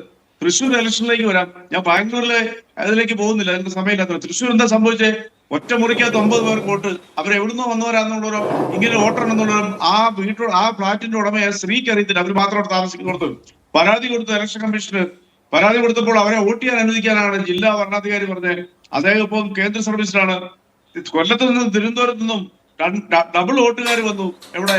സുരേഷ് ഗോപിയുടെ ബന്ധുക്കളും അദ്ദേഹത്തിന്റെ സുഹൃത്തുക്കളും തൃശ്ശൂരിൽ വന്ന് കേവലം 1 മാസം മുമ്പ് പിന്നെ സകല നിയമങ്ങളും ലംഘിച്ചു. 6 മാസം മുമ്പ് താമസിക്കുന്ന സർട്ടിഫിക്കറ്റ് വേണം ആ നാട്ടിൽ, എങ്കിലേ വോട്ടവകാശം വരുള്ളൂ. തന്നെയുമല്ല നിലവിലുള്ള വോട്ട് ക്യാൻസൽ ചെയ്യുകയും ചെയ്യണം. ഇതൊന്നും ഇല്ലാതെ തന്നെ അവിടെ വോട്ട് രേഖപ്പെടുത്തി 3 പേരെ തടഞ്ഞപ്പോൾ ഈ ഭരണാധികാരിയെ ചോദിച്ചപ്പോ എന്താ പറഞ്ഞേ? അവരെ വോട്ട് ചെയ്യാൻ അനുവദിക്കണമെന്ന് പറഞ്ഞു. ഇങ്ങനെയുള്ള നിങ്ങളുടെ ചൊൽപ്പടിയിൽ നിൽക്കുന്ന ഉദ്യോഗസ്ഥന്മാരോട് ഇത്തരം ഭയം ഉണ്ടായില്ലെങ്കിലേ അതിശയമുള്ളൂ. 1,54,000 വോട്ടാണ് തൃശ്ശൂർ കൂടി വന്നത് ഈ 5 വർഷം കൊണ്ട്. എവിടുന്ന് വന്നു? അവിടെ മരണപ്പെട്ടവരുടെ എണ്ണം കൂടെ എടുക്കുകയാണെന്നുണ്ടെങ്കിൽ ഇന്ത്യയുടെ ചരിത്രത്തിലെ ഏറ്റവും വലിയ വോട്ട് വർധന തൃശ്ശൂർ രേഖപ്പെടുത്തിയത്. തൃശ്ശൂരിൽ നിന്ന് പുറത്തു വരുന്ന കണക്കുകൾ ഭയാനകമാണ്.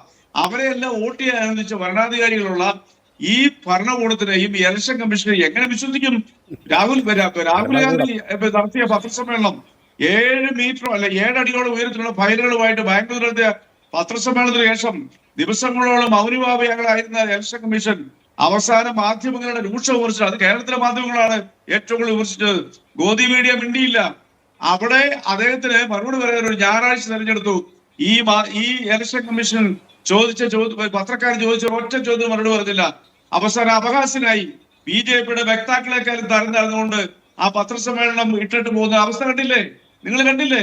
ബീഹാറിൽ 65,000 വോട്ട് നിഷേധിക്കപ്പെട്ട് ഒരൊറ്റയാളുടെയെങ്കിലും വോട്ട് റീഇൻസ്റ്റേറ്റ് ചെയ്യണം നിങ്ങൾക്ക് പറഞ്ഞു തരാൻ പറ്റുമോ?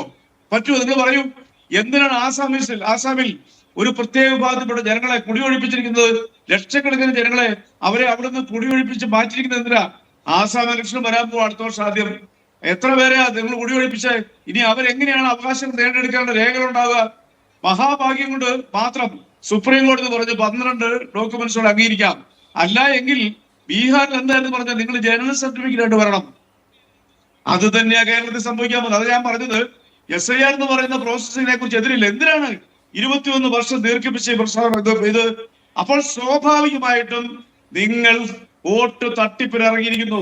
കേരളം ഉൾപ്പെടെയുള്ള ഇന്ത്യ രാജ്യത്ത് മുഴുവനും ഒരു മാസം കൊണ്ട് ഏതാണ്ട് 100 കോടിയോളം 96 കോടിയോളം വരുന്ന വോട്ടർമാരുടെ ഈ സാങ്ക്ടിറ്റി അല്ലെ അവരുടെ വോട്ടവകാശം എന്ന് പറയുന്നത് സത്യസന്ധമാണെന്ന് നിങ്ങൾക്ക് ബോധ്യപ്പെട്ട് നിങ്ങൾക്ക് ആർക്കെങ്കിലും ഉദ്യോഗസ്ഥനെ ബോധ്യപ്പെട്ടില്ല എങ്കിൽ അയാളുടെ വോട്ടവകാശം നിഷേധിക്കുന്നു. നാളെ എന്റെയും നിഷാദിന്റെയും വോട്ട് നാളെ ഉണ്ടാവുന്നുള്ള കാര്യം ഞങ്ങൾക്ക് ഉറപ്പില്ല. പിന്നെ കേരളത്തെ കുറിച്ച് നിങ്ങൾക്കൊന്ന് പറയാം. കേരളത്തിൽ നിങ്ങളുടെ തരംഗങ്ങൾ അങ്ങനെ നടക്കത്തില്ല. കാരണം ഇവിടെ സൂക്ഷ്മമായി നിരീക്ഷിക്കുന്ന സംവിധാനമുണ്ട്. പക്ഷെ പ്രോബ്ലം അല്ല, നിങ്ങളുടെ ഉദ്യോഗസ്ഥർ ഇലക്ഷൻ കമ്മീഷന്റെ ഉദ്യോഗസ്ഥർ ചെക്ക് ചെയ്യുമ്പോൾ ബോധ്യം വന്നില്ല എങ്കിൽ തിരിച്ചാ വോട്ടർ പട്ടികയിലേക്ക് കയറ്റാനുള്ള സമയമില്ല. പഞ്ചായത്ത് തെരഞ്ഞെടുപ്പ് പറയാൻ ഇനി 2.5 മാസമേ ഉള്ളൂ. എങ്ങനെ അത് വരും? അപ്പൊ എന്തിനാണ് ഈ SIR നടപ്പാക്കുന്ന ധൃതി പിടിച്ച്? ഇന്ത്യയിൽ പിന്നെ ഉടനെ തന്നെ മാസങ്ങൾക്കുള്ളിൽ 3 നിയമസഭാ തെരഞ്ഞെടുപ്പ് നടക്കുക. അവിടെ നിങ്ങൾ പരാജയപ്പെടുന്നുള്ള ഉറപ്പാ. ബീഹാറിൽ കഴിഞ്ഞ നിങ്ങൾ എങ്ങനെയാണ് ഇലക്ഷനിൽ ജയിച്ച് മന്ത്രിസഭ ഫോം ചെയ്തത്? ബലം പിടിച്ചുകൊണ്ട് 70 സീറ്റുകൾ നിർബന്ധമായിട്ടും 70 സീറ്റ് വാങ്ങിച്ച് 17 സീറ്റിൽ മാത്രം ജയിച്ച കോൺഗ്രസിന്റെ കടുംപിടുത്തമില്ലായിരുന്നെങ്കിൽ കഴിഞ്ഞ തവണ ഇവിടെ RJD മന്ത്രിസഭ ഉണ്ടാക്കിയത്. ഇത്തവണ ഇപ്പൊ നിങ്ങൾ പറഞ്ഞല്ലോ RJD എടുത്തിട്ട്. അങ്ങനെ തന്നെ ചിരാഗ് പാസ്വാൻ നിങ്ങളെ തുടക്കി നിൽക്കുമല്ലേ മുന്നണി വിടുന്നു പറഞ്ഞുകൊണ്ട്. അപ്പൊ അതിനൊന്നും മറുപടി. അതൊക്കെ രമ്യമായിട്ട് പരിഹരിക്കപ്പെടും. നിങ്ങൾ ആ കാര്യം സംശയിക്കണ്ട. ഇന്ത്യ മുന്നണി രമ്യമായിട്ട് പരിഹരിക്കും. പക്ഷേ ഇന്ത്യ മുന്നണി എന്ന് പറഞ്ഞ മുന്നണി ഇന്ത്യയിൽ ഒരു തേരോട്ടം നടക്കുകയാണ്. ഇന്ത്യയിലെ ജനങ്ങളെ എഡ്യൂക്കേറ്റ് ചെയ്ത് വരുമ്പോൾ അതിന് കേരളത്തിലെല്ലാം പരിശോധിക്കാനുള്ള സംവിധാനമില്ലേ എന്ന് ചോദിച്ചാൽ, ഷാബു പ്രസാദ്, കേരളത്തിലെല്ലാം പരിശോധിക്കാനുള്ള സംവിധാനം ഉണ്ടല്ലോ, പൊളിറ്റിക്കൽ പാർട്ടീസ് ഉണ്ടല്ലോ, ബൂത്ത് ഏജന്റുമാരും താഴെത്തട്ടിൽ കമ്മിറ്റിയും ഒക്കെ ഉണ്ടല്ലോ എന്ന് പറയുമ്പോഴാണ് തൃശ്ശൂരിന്റെ ഉദാഹരണം. തൃശ്ശൂരിലെ ഒറ്റ ഫ്ളാറ്റിൽ 9 പേർ. 8ാം സ്ഥാനത്ത് കഴിഞ്ഞ തെരഞ്ഞെടുപ്പിൽ ഉണ്ടായിരുന്ന വോട്ടർമാരുടെ എണ്ണത്തിലുണ്ടായിരുന്ന തൃശ്ശൂർ കഴിഞ്ഞ തവണ 1ാം സ്ഥാനത്തേക്ക് ഉയർന്നു വരുന്നു. അപ്രതീക്ഷിതമായ വോട്ടർമാരുടെ അധികരിപ്പ് കാണുകയാണ്. പിന്നെ പിന്നാലെയാണ് ഈ വിവരങ്ങൾ മുഴുവൻ പുറത്തു വരുന്നത്. ഈ വ്യാജ വോട്ടുകൾ ചേർത്തതിനെ കുറിച്ചുള്ള കഥ പുറത്തു വരുന്നത്. ഇത് കളക്ടറുടെ മുമ്പിൽ എത്തുന്നു. അപ്പോൾ കളക്ടർ അത് പരിശോധിക്കേണ്ടതില്ല, ഉള്ളവരെല്ലാം വോട്ട് ചെയ്യട്ടെ എന്ന് തീരുമാനമെടുക്കുന്നു. ഈ സംവിധാനം ആ കളക്ടർ ഇപ്പോൾ എവിടെയായിരിക്കുന്നതാണ് നേരത്തെ റെജി ചൂണ്ടിക്കാണിച്ചത്. അപ്പോൾ അവർ കേന്ദ്ര കേഡറിലുള്ള ആൾക്കാരാണല്ലോ, അല്ല കേന്ദ്ര സർവീസിലുള്ള ആൾക്കാരാണ്. അപ്പോൾ ഈ സംവിധാനമാണ് ഇന്ത്യയിൽ എല്ലായിടത്തും ഉള്ളത് എന്ന പ്രശ്നത്തെ ജനം ഗൗരവത്തിൽ കാണണ്ടേ? നിഷാദേ, കേരളത്തിലെ എല്ലാ മണ്ഡലങ്ങളിലും പുതിയ വോട്ടർമാരെ ആവറേജ് ഒരു 50,000-ന് മുകളിൽ വെച്ച് ഇവിടെ പുതിയ വോട്ടർമാരുണ്ടായിട്ടുണ്ട്. തൃശ്ശൂരാണ് ഏറ്റവും കൂടുതലുള്ളത്. അതിൻ്റെ തൊട്ട് പുറകെ നിൽക്കുന്നത് എനിക്ക് തോന്നുന്നു മലപ്പുറമാണോ കൊല്ലമാണോ എനിക്ക് അറിഞ്ഞൂടാ. 2,30,000 27,000 അങ്ങുണ്ട്. അതിവിടെ നടക്കണ്ടേ? ഇലക്ഷൻ്റെ പുതിയ വോട്ടർമാർ ഓരോ 5 വർഷം കഴിയുമ്പോഴേക്ക് 18 വയസ്സായ എത്ര പേര് ഈ നാട്ടിലുണ്ടാകും? അവരൊക്കെ പുതിയ വോട്ടർമാരാവണ്ടേ? അവരൊക്കെ വോട്ട് ചെയ്യണ്ടേ? അവരൊക്കെ ഇങ്ങനെ അങ്ങ് പേടിച്ചാലോ? പിന്നെ ഒരു കാര്യമുണ്ട്, ഇത് ഇവിടെ നടക്കുന്നത്, അതായത് ഇവരുടെ കൺമുമ്പിൽ ഇങ്ങനെ അവരുടെ നിസ്സഹായാവസ്ഥയാണ്. എനിക്ക് റെജിയുടെയും നിജേഷിൻ്റെയൊക്കെ ആ നിസ്സഹായാവസ്ഥ ഞങ്ങളെ കൊണ്ടൊന്നും ചെയ്യാൻ പറ്റുന്നില്ല. BJP ഇവിടെ ഇങ്ങനെ ചേർത്തോണ്ടിരിക്കുകയാണ്. എൻ്റെ പൊന്ന് സാറേ, പിന്നെ എന്തിനാണ് നിങ്ങൾ ഈ രാഷ്ട്രീയ പാർട്ടി എന്നും പറഞ്ഞുകൊണ്ട് നടക്കുന്നത്? അല്ല, പിന്നെ ചേരുന്ന ആൾക്കാരെല്ലാം കൈക്ക് പിടിച്ച് വലിച്ചു കളയാൻ പറ്റുമോ? അത് പോയി കംപ്ലൈന്റ് ചെയ്യാനല്ലേ പറ്റുള്ളൂ. കംപ്ലൈന്റ് അതോറിറ്റീസ് എല്ലാം നിങ്ങൾക്ക് വേണ്ടി വർത്തമാനം പറയാൻ എന്താ ചെയ്യാ? അങ്ങനെ ഈ കേരള മഹാരാജ്യത്ത് ഈ പിണറായി വിജയൻ ഭരിക്കുന്ന നാട്ടിൽ ഇത്രയും കാലം ഇങ്ങനെ എന്താണ് ബി ജെ പിയെ പടിക്ക് പുറത്ത് നിർത്തിയ മഹത്തായ കേരള ജനതയുള്ള നാട്ടിൽ ബി ജെ പി ഇത്ര ഭീകരമായ രീതിയിലുള്ള തിരിമറികൾ നടത്തുന്നു എന്ന് പറഞ്ഞാൽ പിന്നെ നിങ്ങളൊക്കെ ഈ പണി നിർത്തി വേറെ പണിക്ക് പോകണം. അല്ല, എന്താ അവർ ചെയ്യണം? ഞാൻ ചോദിക്കുന്ന ഷാബു പ്രസാദ്, ഒരു പ്രശ്നം ഉണ്ടായി, ഒരു ആക്ഷേപം ഉണ്ടായി. ആ ആക്ഷേപത്തിന് എന്താ ചെയ്യണ്ടേ? ഈ നാട്ടിലെ ഇവര് ഇവിടെ ഉണ്ട്, വരണാധികാരിക്ക് പരാതി കൊടുത്തിട്ട് വരണാധികാരി ചെയ്ത മഹിമയെ കുറിച്ച് അല്പസമയം മുമ്പ് ഞാൻ പറഞ്ഞു. പിന്നെ അത് കഴിഞ്ഞ് ആ സമയത്ത് 45 ദിവസത്തിനുള്ളിൽ നിങ്ങൾക്ക് കോടതിയെ സമീപിക്കാം. ആ കോടതിയെ സമീപിക്കാൻ പറയും അത് സംഘിക്കോടതിയാണ്. ഇവിടെ ഇപ്പം റജി ലൂക്കോസ് പറഞ്ഞിരുന്നു, കേന്ദ്ര ഗവൺമെന്റിന് അനുകൂലമായൊരു വിധി വന്നു കഴിഞ്ഞാൽ അത് സംഘിക്കോടതിയാണ്. നേരെ എതിരെ ഒരു വിധി വന്ന അതേ കോടതി തന്നെയാണ്. ഈ SIR-നില്ലാതെ ഈ പാൻ കാർഡിനെ കൂടി ഉൾപ്പെടുത്തണം, പട്ടിക പ്രസിദ്ധീകരിക്കണം എന്ന് പറഞ്ഞപ്പോൾ അതേ കോടതി മഹത്തായ കോടതിയായി. SIR വേണ്ട, SIR നടക്കട്ടെ എന്ന് പറഞ്ഞ അതേ കോടതി സംഘിക്കോടതിയായി. എന്തുവാ ഇതൊക്കെ? എന്തൊരു കഷ്ടമാണ് ഇവരുടെ അവസ്ഥ. എനിക്ക് എനിക്ക് വളരെ വിനയത്തോടെ പറയാനുള്ളത്, നിങ്ങൾ എന്തുകൊണ്ട് തോറ്റു എന്നുള്ളത് സത്യസന്ധമായി വിലയിരുത്തി ആ തെറ്റുകൾ തിരുത്തി നിങ്ങൾ ചെല്ലൂ. ഇത് നിങ്ങൾ ഒരു ഇലക്ഷൻ സ്റ്റണ്ടായിട്ട് മാത്രമാണ് പറയുന്നതെങ്കിൽ ഓക്കെ, അല്ല, ഇത് നിങ്ങൾ പൂർണ്ണമായിട്ട് വിശ്വാസത്തിൽ ഉറച്ച് വിശ്വസിച്ചുകൊണ്ടാണ് നിങ്ങൾ ഈ ആരോപണങ്ങളൊക്കെ പറയുന്നത് എങ്കിൽ നിങ്ങളുടെ സർവനാശമാണ് വരാൻ പോകുന്നത്. ശരി, ഞാൻ വരാം അതിൻ്റെ മറുപടിയിലേക്ക് വരാം. അവരുടെ വേള വേഗം തിരിച്ചു വരാം ഈ ചർച്ചയിലേക്ക് വീണ്ടും. നിജേഷ്, ഇതിനകത്ത് ഇപ്പം നോക്കൂ, ഈ ഒരു സിസ്റ്റം, ഒരു മെക്കാനിസം, അത് ഒരു കാര്യം പറഞ്ഞാൽ അത് അനുസരിക്കുക, അതിനോടൊപ്പം നിൽക്കുക എന്നതേ ചെയ്യാൻ കഴിയൂ നിങ്ങൾക്ക്. അല്ലെങ്കിൽ നിങ്ങൾ സുപ്രീം കോടതിയിൽ പോകൂ, അല്ലെങ്കിൽ നിങ്ങൾ കമ്മീഷനെ സമീപിക്കൂ, അല്ലെങ്കിൽ നിങ്ങൾ വരണാധികാരിയെ, കളക്ടറെ കാണൂ എന്നാണ് നേരത്തെ ഷാബു ചൂണ്ടിക്കാണിക്കുന്ന കാര്യം. വെച്ചാൽ നിങ്ങളുടെ പരാതി ആർക്കെതിരെയാണ്? ഈ വരണാധികാരിക്കെതിരെ, കമ്മീഷനെതിരെയുള്ള പരാതിയാണ്.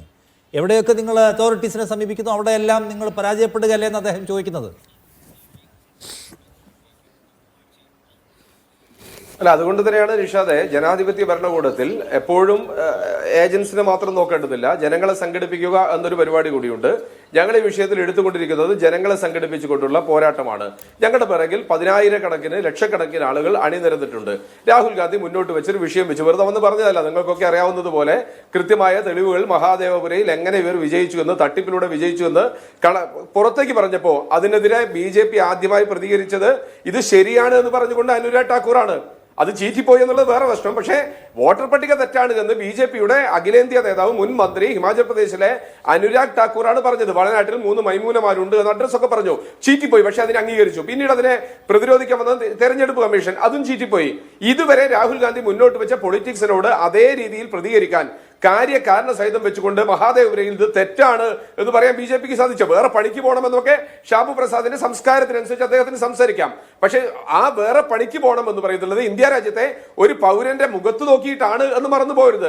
നമ്മൾക്ക് വയനാട്ടിലൊക്കെ അറിയുമ്പോൾ ഷാബു പ്രസാദിന്റെ സുഹൃത്താണല്ലോ തിരൂരിലെ BJP-യുടെ സംസ്ഥാന സെക്രട്ടറി ഉണ്ണികൃഷ്ണൻ.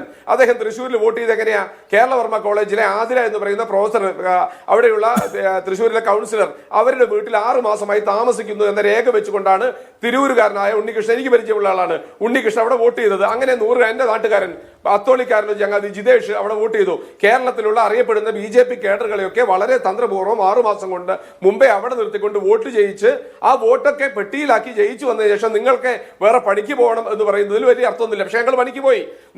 നിങ്ങൾ ഈ തട്ടിപ്പുമായിട്ട് വരുമെന്ന് മനസ്സിലാക്കിയത് കൊണ്ട് തന്നെയാണ് ഞങ്ങൾ പാലക്കാട്ട് വിജിലന്റ് ആയത്. നിങ്ങളുടെ ശക്തി കേന്ദ്രത്തിൽ പാലക്കാട് നഗരസഭയ്ക്കകത്തുള്ള ചുണ്ടാമ്പുതറയിലും കൽപ്പാത്തി ഉൾപ്പെടെയുള്ളിടത്ത് ഓരോ വോട്ട് ചേർക്കുമ്പോഴും ഞങ്ങൾ വിജിലന്റ് ആയിരുന്നു. അതിന്റെ റിസൾട്ട് ഞങ്ങൾക്ക് കിട്ടി. 18,000 വോട്ടിന് ഞങ്ങൾ ജയിച്ചു. പക്ഷേ ഇന്ത്യ രാജ്യത്ത് ഞങ്ങൾ വിജിലന്റ് ആയതുകൊണ്ട് മാത്രം തെരഞ്ഞെടുപ്പിനെ മുന്നോട്ട് കൊണ്ടുപോകണം എന്ന് പറയുന്നത് ശരിയല്ല. ഈ രാജ്യത്തൊരു സിസ്റ്റം ഉണ്ട്. ആ സിസ്റ്റം തകർന്നാൽ, നമ്മളിപ്പോ നേപ്പാൾ കണ്ടു, ആ സിസ്റ്റം തകരുന്നതിന്റെ അവസ്ഥ. ഒരു സിസ്റ്റത്തിനെ നിങ്ങൾ തകർക്കാൻ ശ്രമിച്ചു കഴിഞ്ഞാൽ തകരാൻ പോകുന്നത് ഈ രാജ്യമാണ് എന്നൊരു തിരിച്ചറിവ് നിങ്ങൾക്കുണ്ടാവണം. ആ തിരിച്ചറിവ് നിർഭാഗ്യവശാൽ BJP-ക്ക് ഇല്ല. കാരണം BJP-യുടെ വിയർപ്പും ഇൻവെസ്റ്റ്മെന്റും ഈ രാജ്യത്തെ കെട്ടിപ്പടുക്കാൻ ഇല്ല. അവർക്ക് അധികാരം നുകർന്ന് ആസ്വദിക്കാനുള്ള ഒരു മാനസികാവസ്ഥ മാത്രമേ ഉള്ളൂ. ഈ രാജ്യത്തിന്റെ വളർച്ചയിൽ, രാജ്യത്തിന്റെ ഈ ഇന്നത്തെ അവസ്ഥയിലേക്കുള്ള ഒരു ഇൻവെസ്റ്റ്മെന്റ്, ഒരു തുള്ളി വേർപ്പ്, ഒരു തുള്ളി രക്തം BJPക്ക് ഇല്ലാത്തത് കൊണ്ടാണ് ഈ സിസ്റ്റം ഒക്കെ തകരുമ്പോൾ ഇതിലെ കേഡർമാരെ പിടിച്ചുകൊണ്ട്, നേരത്തെ പറഞ്ഞ തൃശൂർ കലക്ടർ ഉൾപ്പെടെയുള്ള ആളുകളെ പിടിച്ചുകൊണ്ട് BJPക്ക് വേണ്ടി വിടുപണി എടുക്കുന്ന സമയത്തും നിങ്ങൾ എതിർപക്ഷത്തിന് പ്രതിപക്ഷത്തിന് ശക്തിയില്ലാത്തത് കൊണ്ടാണ് എന്ന് ഇവിടെ വന്ന് ന്യായീകരിക്കുന്നത്. നിങ്ങൾക്ക് രാജ്യത്തിന് ഇൻവെസ്റ്റ്മെന്റ് ഉണ്ടെങ്കിൽ, നിങ്ങൾക്ക് രാജ്യത്തിന്റെ വളർച്ചയിൽ എന്തെങ്കിലുമൊക്കെ ഇൻവെസ്റ്റ്മെന്റ് ഉണ്ടെങ്കിൽ ഹൃദയവേദന ഉണ്ടാകും. ആ ഹൃദയവേദനയുള്ള BJPക്കാരും ഈ നാട്ടിലുണ്ട് എന്ന കാര്യത്തിൽ സംശയമൊന്നും വേണ്ട. അത് വരാൻ പോകുന്ന തെരഞ്ഞെടുപ്പുകളിൽ നമുക്ക് കാണാം. യഥാർത്ഥ BJPക്കാരൻ, ഈ രാജ്യത്തിനോട് ഏതെങ്കിലും രീതിയിലുള്ള അറ്റാച്ച്മെന്റ് ഉള്ള BJPക്കാരൻ എങ്ങനെ പ്രതികരിക്കും എന്നുള്ളത് നമുക്ക് കാണാം. കണ്ടു തുടങ്ങിയത് തന്നെയാണ്. അതുകൊണ്ടാണ് 2002 മുൻപ് വോട്ടർ പട്ടികയിൽ പേര് ചേർത്തവർ, അതിനുശേഷം വന്നവർ, ആ ഡിവൈഡ് സൃഷ്ടിച്ചുകൊണ്ടാണ് ഇപ്പൊ ഈ റിവിഷൻ നടത്താൻ പോകുന്നത്. അപ്പോൾ 2002 ശേഷം ഏതാണ്ട് 54 ലക്ഷത്തോളം ആൾക്കാർ പുതുതായി വോട്ടർ പട്ടികയിലേക്ക് വന്നു. അതിനുശേഷം പല തെരഞ്ഞെടുപ്പുകൾ കഴിഞ്ഞു പോവുകയും ചെയ്തു. അതിൽ പല ആളുകളും ജയിക്കുകയും സഭകളിലെത്തുകയും ചെയ്തുവല്ലോ. അപ്പോൾ ആ പരിശോധന കാലഗണനയുടെ ഒരു സാങ്കത്യ പ്രശ്നം കാണുന്നുണ്ടോ?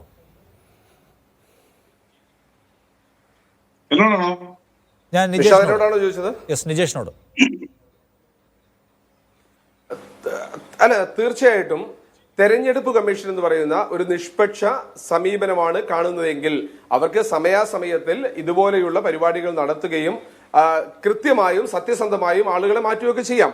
പക്ഷേ 2002 എന്ന് പറയുന്ന ഒരു അജണ്ട ഇപ്പോൾ ഉന്നയിക്കാനുള്ള കാരണം പഴയ കാലത്തുള്ള തെരഞ്ഞെടുപ്പിനെ ലക്ഷ്യം വെച്ചുകൊണ്ടല്ല. ഈ കാലഘട്ടത്തിൽ, ഈ 2025-ലും 2026-ലും വരാൻ പോകുന്ന തെരഞ്ഞെടുപ്പിൽ വളരെ കേന്ദ്രീകൃതമായിക്കൊണ്ട് ആളുകളെ വെട്ടാൻ വേണ്ടിയുള്ള ഒരു മാർഗനിർദ്ദേശ രേഖ മാത്രമാണ് ഈ 2002 എന്ന് പറയുന്ന ഡെഡ് ലൈൻ. അത് വെച്ചുകൊണ്ട് വെട്ടിയപ്പോൾ നമ്മൾ ആരെങ്കിലും പറഞ്ഞു 65 ലക്ഷം ആളുകളെ വെട്ടിപ്പോയില്ലേ ബീഹാറിൽ? നമ്മൾ യോഗേന്ദ്ര യാദവ് ഉൾപ്പെടെയുള്ള ആളുകളും പ്രതിപക്ഷ രാഷ്ട്രീയ പാർട്ടികളും ഇടപെട്ട് കോടതിയിൽ പോയിട്ടില്ല എങ്കിൽ ഈ ആധാർ കാർഡ് കൂടി 12ാമത്തെ രേഖയായിട്ട് വരുമായിരുന്നോ? രാഹുൽ ഗാന്ധി നേരത്തെ പറഞ്ഞതുപോലെ മരിച്ച ആളുകളെ വെച്ച് പത്രസമ്മേളനം നടത്തുന്ന സാഹചര്യം ഉണ്ടായില്ലെങ്കിൽ, ബീഹാറിന്റെ തെരുവീതികളിലൂടെ യാത്ര നടത്തിയില്ലായിരുന്നുവെങ്കിൽ ഇതൊക്കെ പുറത്തു വരുമായിരുന്നു. നമ്മൾ വെറുതെ ആലോചിച്ച് നോക്കുക, പുറത്തു വരുമായിരുന്നു. നമ്മൾക്കൊക്കെ അറിയാവുന്നതുപോലെ കഴിഞ്ഞ ഒരു 10 വർഷമായിക്കൊണ്ട് നമ്മുടെ മൈഗ്രേഷൻ, ഇന്ത്യ രാജ്യത്തിനകത്തുള്ള മൈഗ്രേഷൻ ഏറ്റവും കൂടിയ കാലഘട്ടമാണ്. പ്രത്യേകിച്ച് നമ്മൾക്കറിയാം, നമ്മുടെ കോഴിക്കോട് പട്ടണത്തിൽ അല്ലെങ്കിൽ എറണാകുളം പട്ടണത്തിലെ പെരുമ്പാവൂരിലൊക്കെ എടുത്തു കഴിഞ്ഞാൽ അവിടെ അതിഥി തൊഴിലാളികൾ കൂടുതലാണ്. കൂട്ടം കുടുംബവുമായിട്ട് ഇവിടെ വന്ന് താമസിക്കുകയാണ്. അപ്പൊ അവിടെ വെട്ടിപ്പോയത് അവർ അറിയുന്നില്ല. അവരൊക്കെ തെരഞ്ഞെടുപ്പിന് മാത്രം തിരിച്ചു പോകുന്ന സമയത്താണ് അവരുടെ വോട്ടവകാശം ഇല്ലാതായി പോകുന്നത്. അപ്പൊ അത് മനസ്സിലാക്കിക്കൊണ്ട് വളരെ ശാസ്ത്രീയമായിക്കൊണ്ട് ഇന്ന് ഇന്ത്യ രാജ്യത്തുണ്ടായ അവസ്ഥയെ, സാമൂഹ്യ അവസ്ഥയെ മനസ്സിലാക്കി മുതലാക്കിക്കൊണ്ട് തെരഞ്ഞെടുപ്പ് കമ്മീഷനെ ഉപയോഗപ്പെടുത്തിക്കൊണ്ട് എങ്ങനെ കൃത്രിമത്വം നടത്താമെന്ന് കോൺഗ്രസ് ഉന്നയിച്ചുകൊണ്ടേയിരിക്കുന്നത് എന്ന് കാണുക അത് ചെറിയ കാര്യമല്ല. അല്ല, റെജി ലൂക്കോസ്, ഇനിയിപ്പോ സംശയം ഉണ്ടെങ്കിൽ കൂടി പരിപാടി തുടങ്ങി കഴിഞ്ഞിട്ടുണ്ട്. അപ്പൊ അതിനകത്ത് എന്തുമാത്രം എങ്ങനെയാണ് വിജിലന്റ് ആവുക നിങ്ങൾ ആവേണ്ടത്? ഇതിനകത്ത് പ്രധാനപ്പെട്ട ഒരു വിഷയം നമ്മൾ ചർച്ച ചെയ്യേണ്ടത്, BJP ഭരണം ഇന്ത്യയിൽ അധികം നാൾ ഉണ്ടാവില്ലാത്തൊരു ഭയം അവർക്കുണ്ട്. അതിന് കാരണം അന്തർദേശ തലത്തിൽ ഈ രാജ്യം ഒറ്റപ്പെട്ടിരിക്കുക, കയറ്റുമതി എല്ലാം ഒരു പരുവത്തിൽ ഇല്ലാതായി കഴിഞ്ഞു. സാമ്പത്തികമായ രീതിയിൽ തകർച്ചയുടെ നെല്ലിപ്പലയിലേക്ക് ഈ രാജ്യം വീഴുന്നുള്ള തെളിവുകൾ വന്നിട്ടുണ്ട്. അപ്പോൾ ഘടകകക്ഷികൾ, ഇപ്പൊ ആന്ധ്രാപ്രദേശ് മുഖ്യമന്ത്രിയെ സംബന്ധിച്ചോളം ആന്ധ്രയിൽ നിന്നാണ് ഏറ്റവും കൂടുതൽ സമുദ്രോൽപ്പന്നങ്ങൾ കയറ്റുമതി ചെയ്യുന്നത്. 65,000 കോടി രൂപയുടെ 15 ലക്ഷം ആളുകൾ അവിടെ തൊഴിൽ നഷ്ടപ്പെട്ടിട്ടുണ്ട്. ഇന്ത്യയിലോട് ഓൾ ടുഗദർ ഏതാണ്ട് 2.25 കോടി ജനങ്ങളുടെ തൊഴിൽ നഷ്ടപ്പെടാൻ പോകുന്നു. 1 കോടിയോളം ആളുകളുടെ നഷ്ടപ്പെട്ടു കഴിഞ്ഞു. അപ്പൊ BJP ഭരണം അധികം നാൾ ഈ കൂട്ടുകക്ഷി സഖ്യകക്ഷികൾ അതിനെ തുടരാൻ അനുവദിക്കുന്നൊരു ഭയം അവർക്കുള്ളതുകൊണ്ട് ജനാധിപത്യത്തെ അട്ടിമറിക്കാൻ അവരും മുതിരും എന്നുള്ള കാര്യം സംശയമില്ല. അതുകൊണ്ടാണ് ഇന്ത്യൻ ജനതയ്ക്ക് ഭയം. പിന്നെ SIR കേരളത്തിൽ മാത്രമല്ല, കേരളത്തിലെ രാഷ്ട്രീയ പ്രസ്ഥാനങ്ങളും സാമൂഹ്യ മേഖലയിലുള്ള വിജിലന്റ് ആയിട്ട് നിൽക്കുന്നതുകൊണ്ട് ഒരുപക്ഷെ ഇവർക്ക് ചില വേലത്തിലൊക്കെ നടക്കില്ലായിരിക്കാം. പക്ഷെ കേരളത്തിന് വെളി 27 സംസ്ഥാനങ്ങളുണ്ട്. ആ സംസ്ഥാനങ്ങൾ എന്ന് പറഞ്ഞാൽ കേരളത്തിന് എത്രയോ വിജിലന്റ് ആയിട്ട് നോക്കുന്ന ജനങ്ങളാണോ, വോട്ടർമാരാണോ? അവിടെയാണ് ഇവർ ലക്ഷ്യം വെക്കുന്നത്. അതാണ് പറയുന്നത്, ഇന്ത്യൻ ജനാധിപത്യത്തെ അട്ടിമറിക്കാനുള്ള സംശയം ഈ രാജ്യത്തെ ജനങ്ങളിൽ ഉണ്ടായിരിക്കുന്നു. ബീഹാർ ഏറ്റവും വലിയ തെളിവാണ്.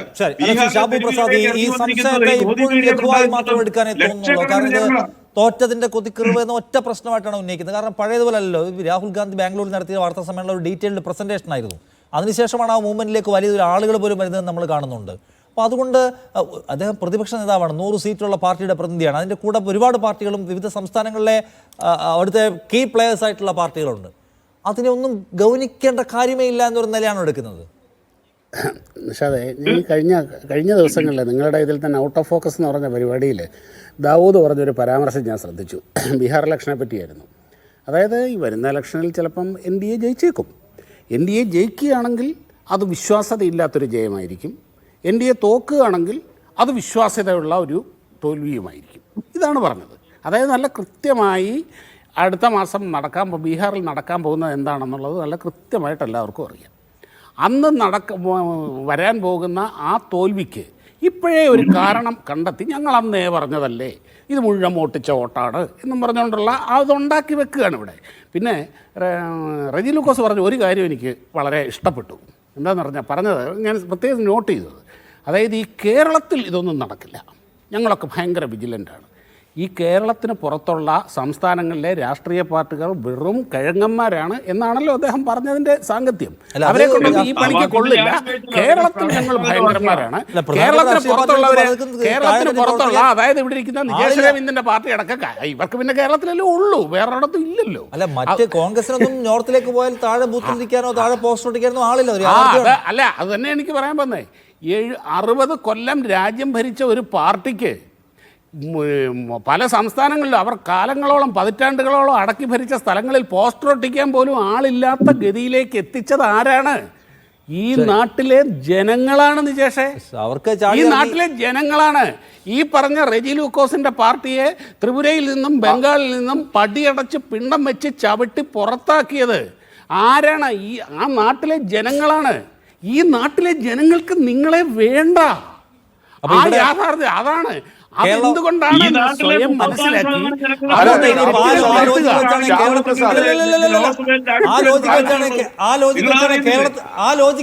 കേരളത്തെ കുറിച്ചുകൂടി ഒരു വാക്ക് പറയട്ടെ ഷാബു പ്രസാദ്. പറയാമല്ലോ. കേരളത്തിൽ ഇത്രയും കാലം BJP തോറ്റുകൊണ്ട് തന്നെ ഇപ്പോഴും BJP തോറ്റിട്ടുണ്ട്. വേണ്ടതാണ് അല്ല, ഇപ്പോഴത്തെ അവസ്ഥയിൽ കേരളം ഭരിക്കാൻ BJP യോഗ്യമല്ല എന്നാണ് കേരളത്തിലെ ജനങ്ങളുടെ തീരുമാനം. വാചകം പറയാം, ജനങ്ങൾക്ക് വേണ്ട. അതെ എന്ന് തന്നെ പറയാം. SIR-മായി ബന്ധപ്പെട്ടുള്ള കേരളത്തിലെ ജനങ്ങൾക്ക് വേണ്ട എന്നുള്ള അവസ്ഥയിൽ നിന്ന് കേരളത്തിലെ ജനങ്ങൾക്ക് വേണം എന്ന അവസ്ഥയിലേക്ക് ഞാൻ അവസാനിപ്പിക്കുന്നു. സമയം കഴിഞ്ഞു പോകുന്നുണ്ട്. താങ്ക് യു ഷാബു പ്രസാദ്, നിജേഷ്, റെജി ലൂക്കോസ് ഈ ചർച്ചയിൽ പങ്കെടുത്തതിന് ഇടവേള.